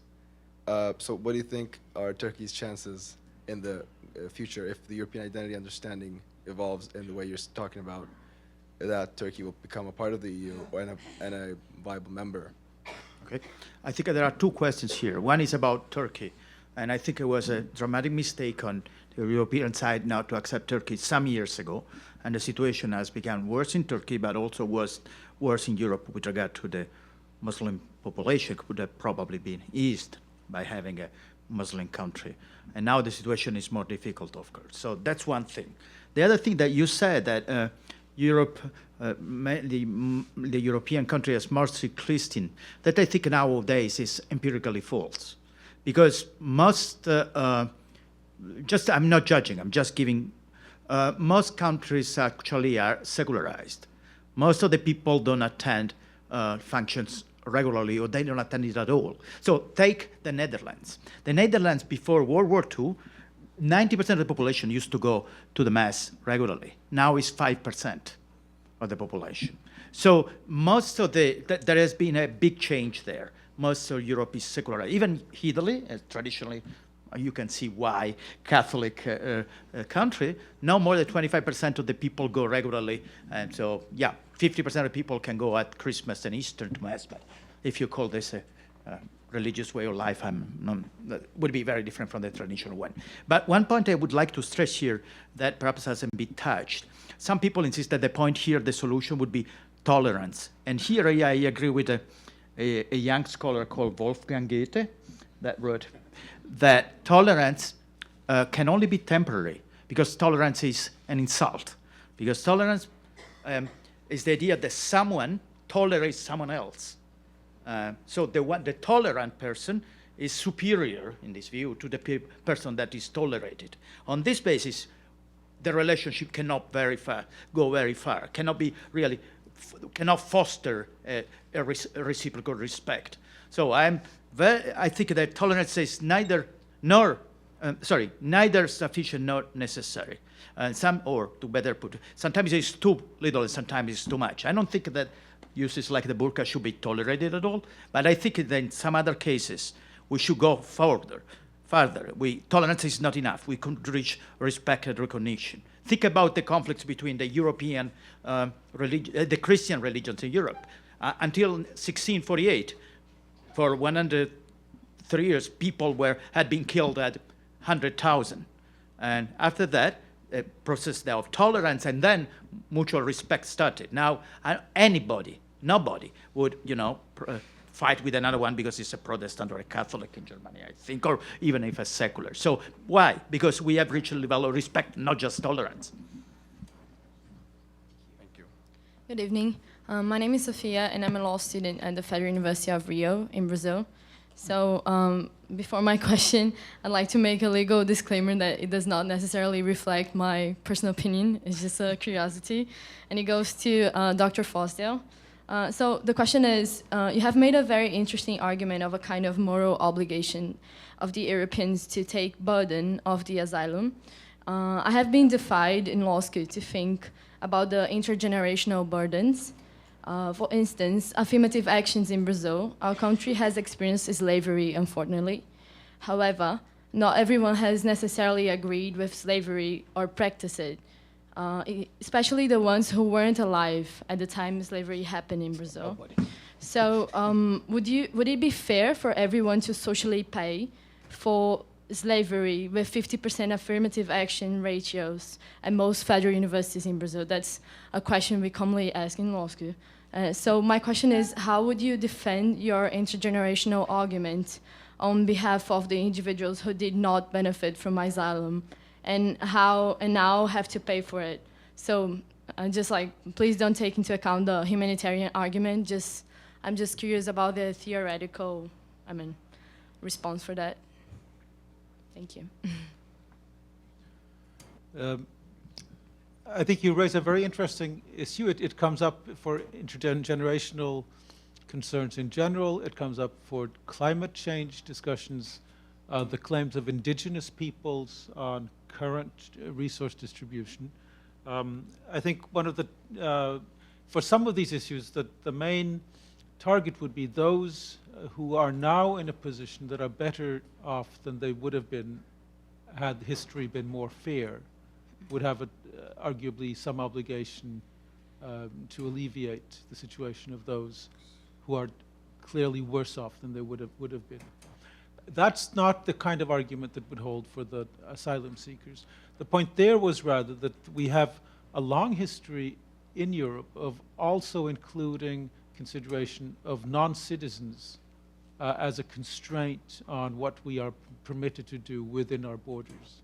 And so that is the shared values of Europe would seem to include some commitment to the human dignity, so to speak, of non-citizens as part of what a just state and also arguably a just European Union would require. So it's a separate argument from that point of view. A quite different argument is the one that was presented, that insofar as the European Union or European states have contributed to creating these unstable or failed states, there is a particular obligation of reparation. I think a further argument that one could be making is that Europeans are benefiting from a state system that, when it works well, provides citizens with very good living conditions. When the state system fails, it's awful. And so one could argue that those who are living in states that are succeeding would be free riding on a state system if they do nothing to alleviate the unfortunate variations of states that the present state system permits to continue. Thank you. Thank you. Here, I'd just like to say, I think we started maybe about 15 minutes late, so I figure maybe we can go about 15 minutes past our scheduled end time, and hopefully that will incorporate all of your questions, but if not, I apologize. With that, we'll go to my right. Hello, my name is Shai. I'm a PhD candidate from Roma Tre University, and my question is for Mayor Geisel. Roma Tre in Rome. And I'm a political science major, so the question is going to be in that sense. I found your intervention and your approach both interesting and inspiring, and especially coming from a man that works in politics today. And my question is political. How would you explain the shift in the German policy, and maybe Angela Merkel's decision this summer to outspeakingly to actively invite refugees from coming? And I appreciate it morally, but I'm still not sure what are the reasons behind it, and I'm very curious on your perspective. Well, I think it's a little exaggerated to say she actively invited refugees. I mean, what was the situation? I mean, Hungary was about to close its borders, and these people were treated in an inappropriate way in Hungary. And then Merkel said, I mean, let's have these trains come through Austria to Munich. And I think it was not an invitation, but it was sort of an act of civilized treatment of people in distress. And I think what I find extremely unfair is that now some European political leaders justify their violation of European values by blaming Mrs. Merkel to have caused the problem, which is completely, I mean, which I find is very inappropriate. I think what Merkel did was something that I would have hoped that maybe except for Mr. Orban, every other civilized politician in Europe would say, of course, this is the European approach to it, and we share the burden. Unfortunately, they have not done so. Sorry for insisting, but that was my question. She's the only European politician that did it, and that's the thing that puzzles me. Why did she? Why her? Well, why Germany? That's maybe. I mean, is it a comment on Merkel, or is it rather a comment on the others? I mean, I would say.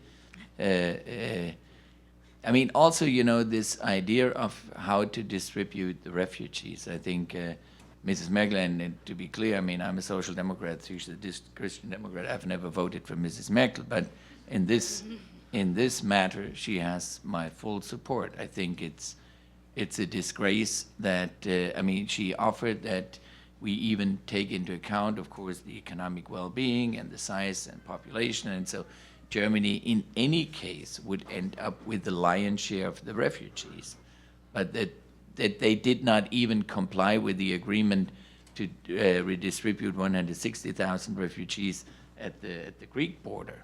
I mean, I think by now they have distributed, some 500 or so. I mean, it's outrageous what's going on, and this argument that Merkel is responsible for it because she invited the refugees. I mean, give me a break. I mean, this is ridiculous. Okay, I think Not against you, of course. I think in the interest of respecting all of your remaining questions, if the panelists are okay with it, I'd like each of you to put your question to the panel as succinctly as possible, and then hopefully, especially the people you're interested in answering them, can answer them, and we can get everyone out of here. Hi. Well, I'm Rosa from Spain, but changed student here for the year. Dr. Bergianis, you said Europe has been throwing money onto the Greece problem. I agree with that. Do you think there's a solution, a different solution, if there is? And how do you think the exogenous shock of refugee crisis is dealing with this problem in Greece? Thank you. Thank you. Sorry, Professor Avianis. My name is Cody Valdez. I'm a teaching assistant at Tufts and was engaged with the EPIIC class this year in that capacity.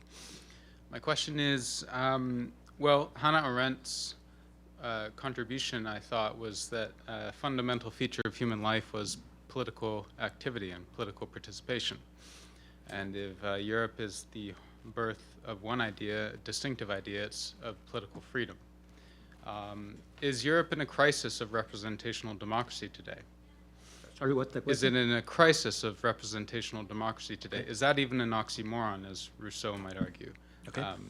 Is that is the rise of populism and far-right, far-left extremism, besides the xenophobic element of that, a manifestation of a deeper crisis of how we do politics as Europeans and Western members of the civilization? Thank you.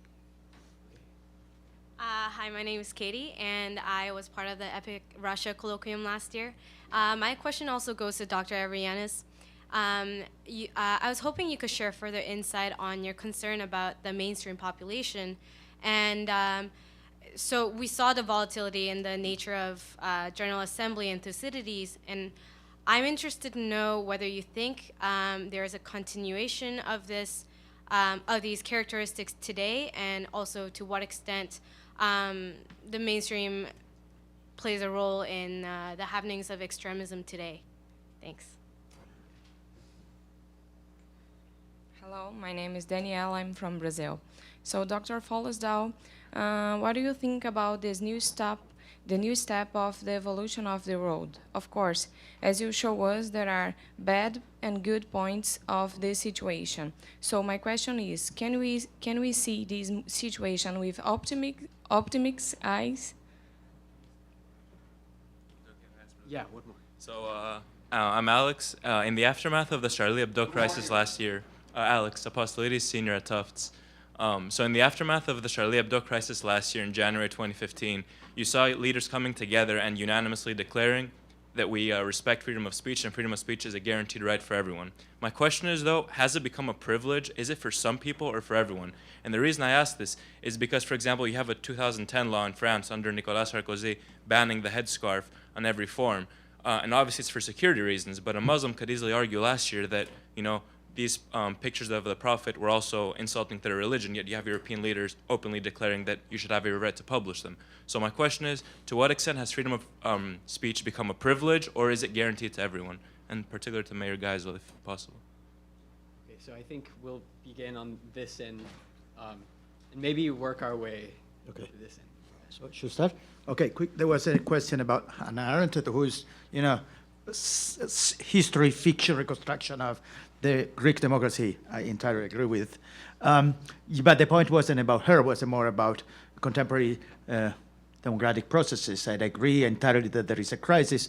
To your definition of far right and far left, following Ioannis, I would add the far center in the degeneration of the processes that should decide how we should live by using democratic ways of deciding. There is the influences. You see, I come from Italy, where you can see how populism has been scientifically created by using, for example, TV.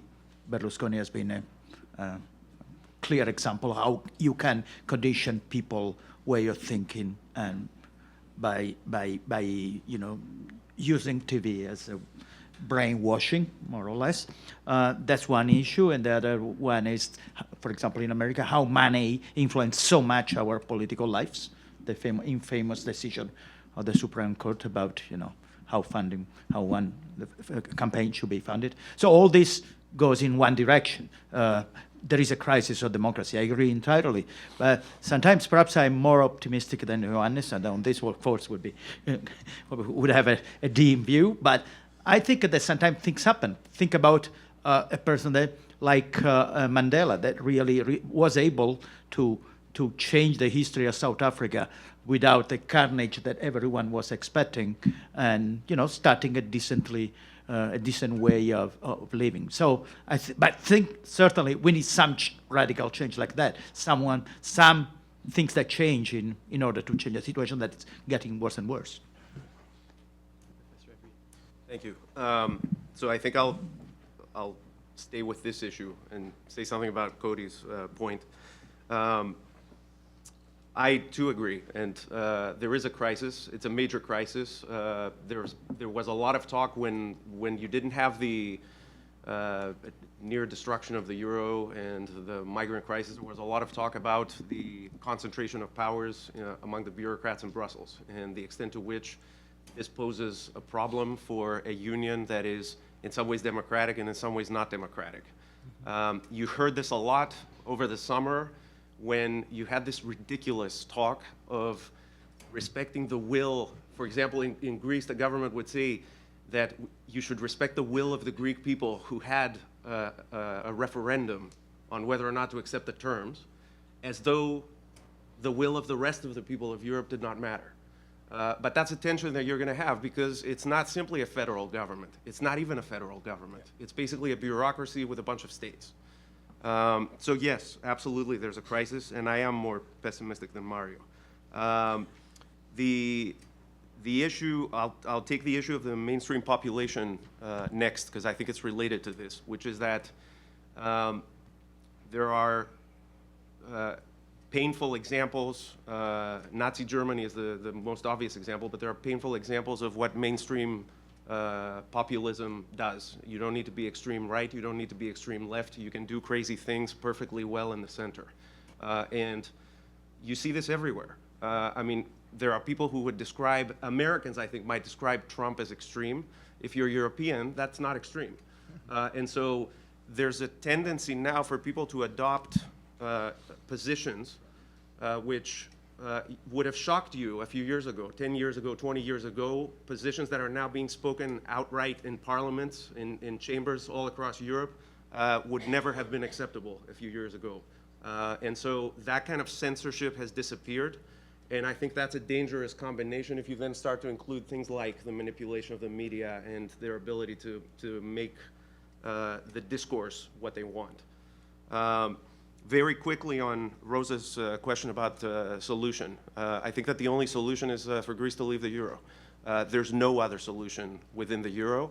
The only thing that's going to happen if they continue down this road is more extraction of money from other countries. In many cases, actually very unfair, because there are countries that are borrowing at higher rates and lending to Greece at lower rates. But there's simply no room for maneuver, because the big hope was encouraging growth. But of course, you can't encourage growth when all you do is tax. And all you do is to signal to the rest of the world that there's no reason for you to bring your money there. So unfortunately, it will be devaluation, and it will be a lot of pain. But I don't see any solution within the euro, because we've already passed the point where they've eroded the standards that were supposed to be in place, which we all know are never in place and are not being observed not just by Greece, but by other countries as well. And so they have to ask themselves at some point, how much of this are you going to rescue? And I think it's very clear that there you have at least two tiers, a set of countries that can live with something like the euro, and then a set of countries that simply cannot. The freedom of speech. I mean, did I understand you correctly? You see some double standards with the one hand, the freedom of speech, and the burqa is that was. Yeah, I mean, I would say, I mean, it's with the burqa, I would just say, the burqa goes over the top, because I would say I think this is challenging very fundamental rights of women, to be honest. And the same is with the freedom of speech. I mean, the freedom of speech is not completely limitless. I mean, we were talking about Düsseldorf Carnival. I mean, the Düsseldorf motives in Carnival are the most satirical, and they make the press around the world later on. And the big artist is Jacques Tilly, and he said the famous saying, he says, you know, of course, I mean, we take on religious, but the profit and God himself is taboo. It's the ground personnel that is being attacked with his satirical. And I think this is a fair understanding of freedom of speech. I mean, also the freedom of speech is not entirely limitless. And so is, as I said, the shadow is fine. I mean, I just think the vodka is just extreme and not acceptable. So I don't see any double standards here. Yeah, if I may just follow up on that. First, we have to be aware of a big difference between Europe and the US on freedom of speech. There is law everywhere in Europe to limit freedom of speech, while there is none here, about on the ground of racial hatred or insult or negation of the Holocaust, for example, while there is none such a law here. So this is an important difference if we want to understand what's happening in Europe. Having said that, what I think is at stake is how much religious group can claim to be protected by this limitation on freedom of speech in the European case. And lots of the responses to that are indeed not equal, but because they are not rooted in the same, I would say, naturalization of religion. Let me explain that. A few months before the cartoons crisis, a church in France sued Dolce & Gabbana, you know, the big fashion design, because there was boards all over the city. It's a little town, I don't remember the name exactly, that was showing a very promiscuous kind of representation of the Last Supper of Christ. And the judge was ready to consider this indeed an offense to religious belief. The moment the cartoons crisis came out, the parameters, you're right, were different. What was not acceptable, it was for some of Muslim leaders to claim blasphemy or to claim the necessity to kill whoever published the cartoons. But what was acceptable, and thus we tend to forget it, at the time a lot of Muslim organizations said we want to be protected by this law that exists about limiting freedom of speech based on insult. And nobody heard that. And that's the problem here. And interestingly, once the cartoons crisis came out, in second level, on appel, which is in France, the administrative court in France denied the right of the church in Évry or whatever it was to be protected by this law. So that's what I'm trying to say here. We had big debate in Italy about the crucifix. Is the crucifix acceptable in a public school? You know, first the European Court of Human Rights say no, and then there's a huge debate in Italy. Yes, this is part of our culture. It happened that other religious signs are not part of our culture. So how much of it are we ready today? This is a question that has repercussion in Europe, because like ISIS is instrumentalizing Trump, ISIS is instrumentalizing this extreme response to the legitimacy of Islamic side, saying, you see, the West is your enemy. And that's, I think we have to be clear on that. It's easy to surf on the Islamophobic way, but in the long term, it's not productive.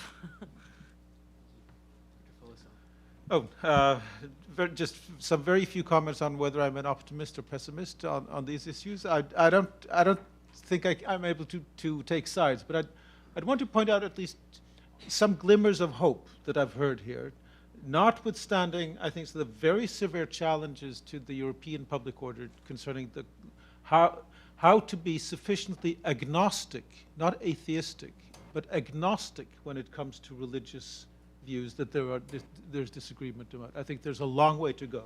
I'm not denying that. But I think what we've heard described is in part the role that Thomas Geiser has illustrated, that when political parties work, they help to make policies more responsive and more respectful by channeling preferences of individuals towards something that has to at least pretend to be in the public good. And the kind of respect that that fosters, I think, is something that is very, very heartening to see, particularly for these kinds of crises. This is not to say that all politics is always for the good, but sometimes we see these glimmers of this is how we would want political parties to actually shape political views of citizens, what it is acceptable to be presenting as proposed public policies.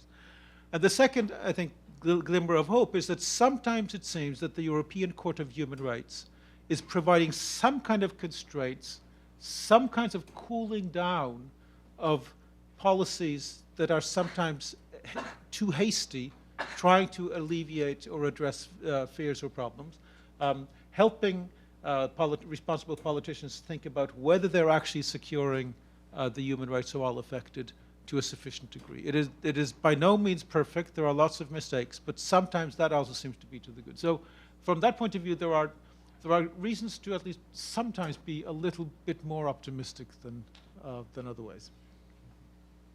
Well, I like the optimistic ending. So thank you all audience members for your questions, and let's have another round of applause for our panel.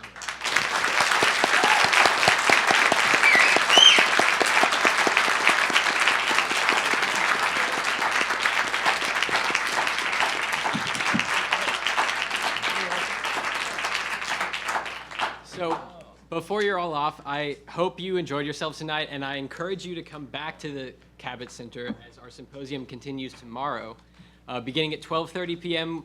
with a panel on the Russian question and transatlantic power dynamics, followed by Europe in the Age of Migration. And after dinner at 6:30 will be our keynote address and panel. And for tonight, sleep well, and we'll see you tomorrow. Just when you think it's safe to go. First of all, congratulations, Bruce, on setting up a paradigm of moderation that I think we all respect. Yes, you did a great job. You're extraordinary. Reticent and not evasive, and within the time restraints. Respect you for that, absolutely. What I'm asking the audience here, you have a 44-page brochure, a program. What I'm asking you to do is to study it, because we have begun an experiment of discussion groups on Saturday, breakout sessions, led by experts, where you will have an informal seminar atmosphere, and it will be announced regularly by one of our wonderful students. I want you to study it. I want you to think about what sessions you might wish to go to. And we need you to be thoughtful about this. We've asked our international students to fill out some of the charts, but starting tomorrow there'll be a sign-up sheet. Reflect carefully on which one you want to go to.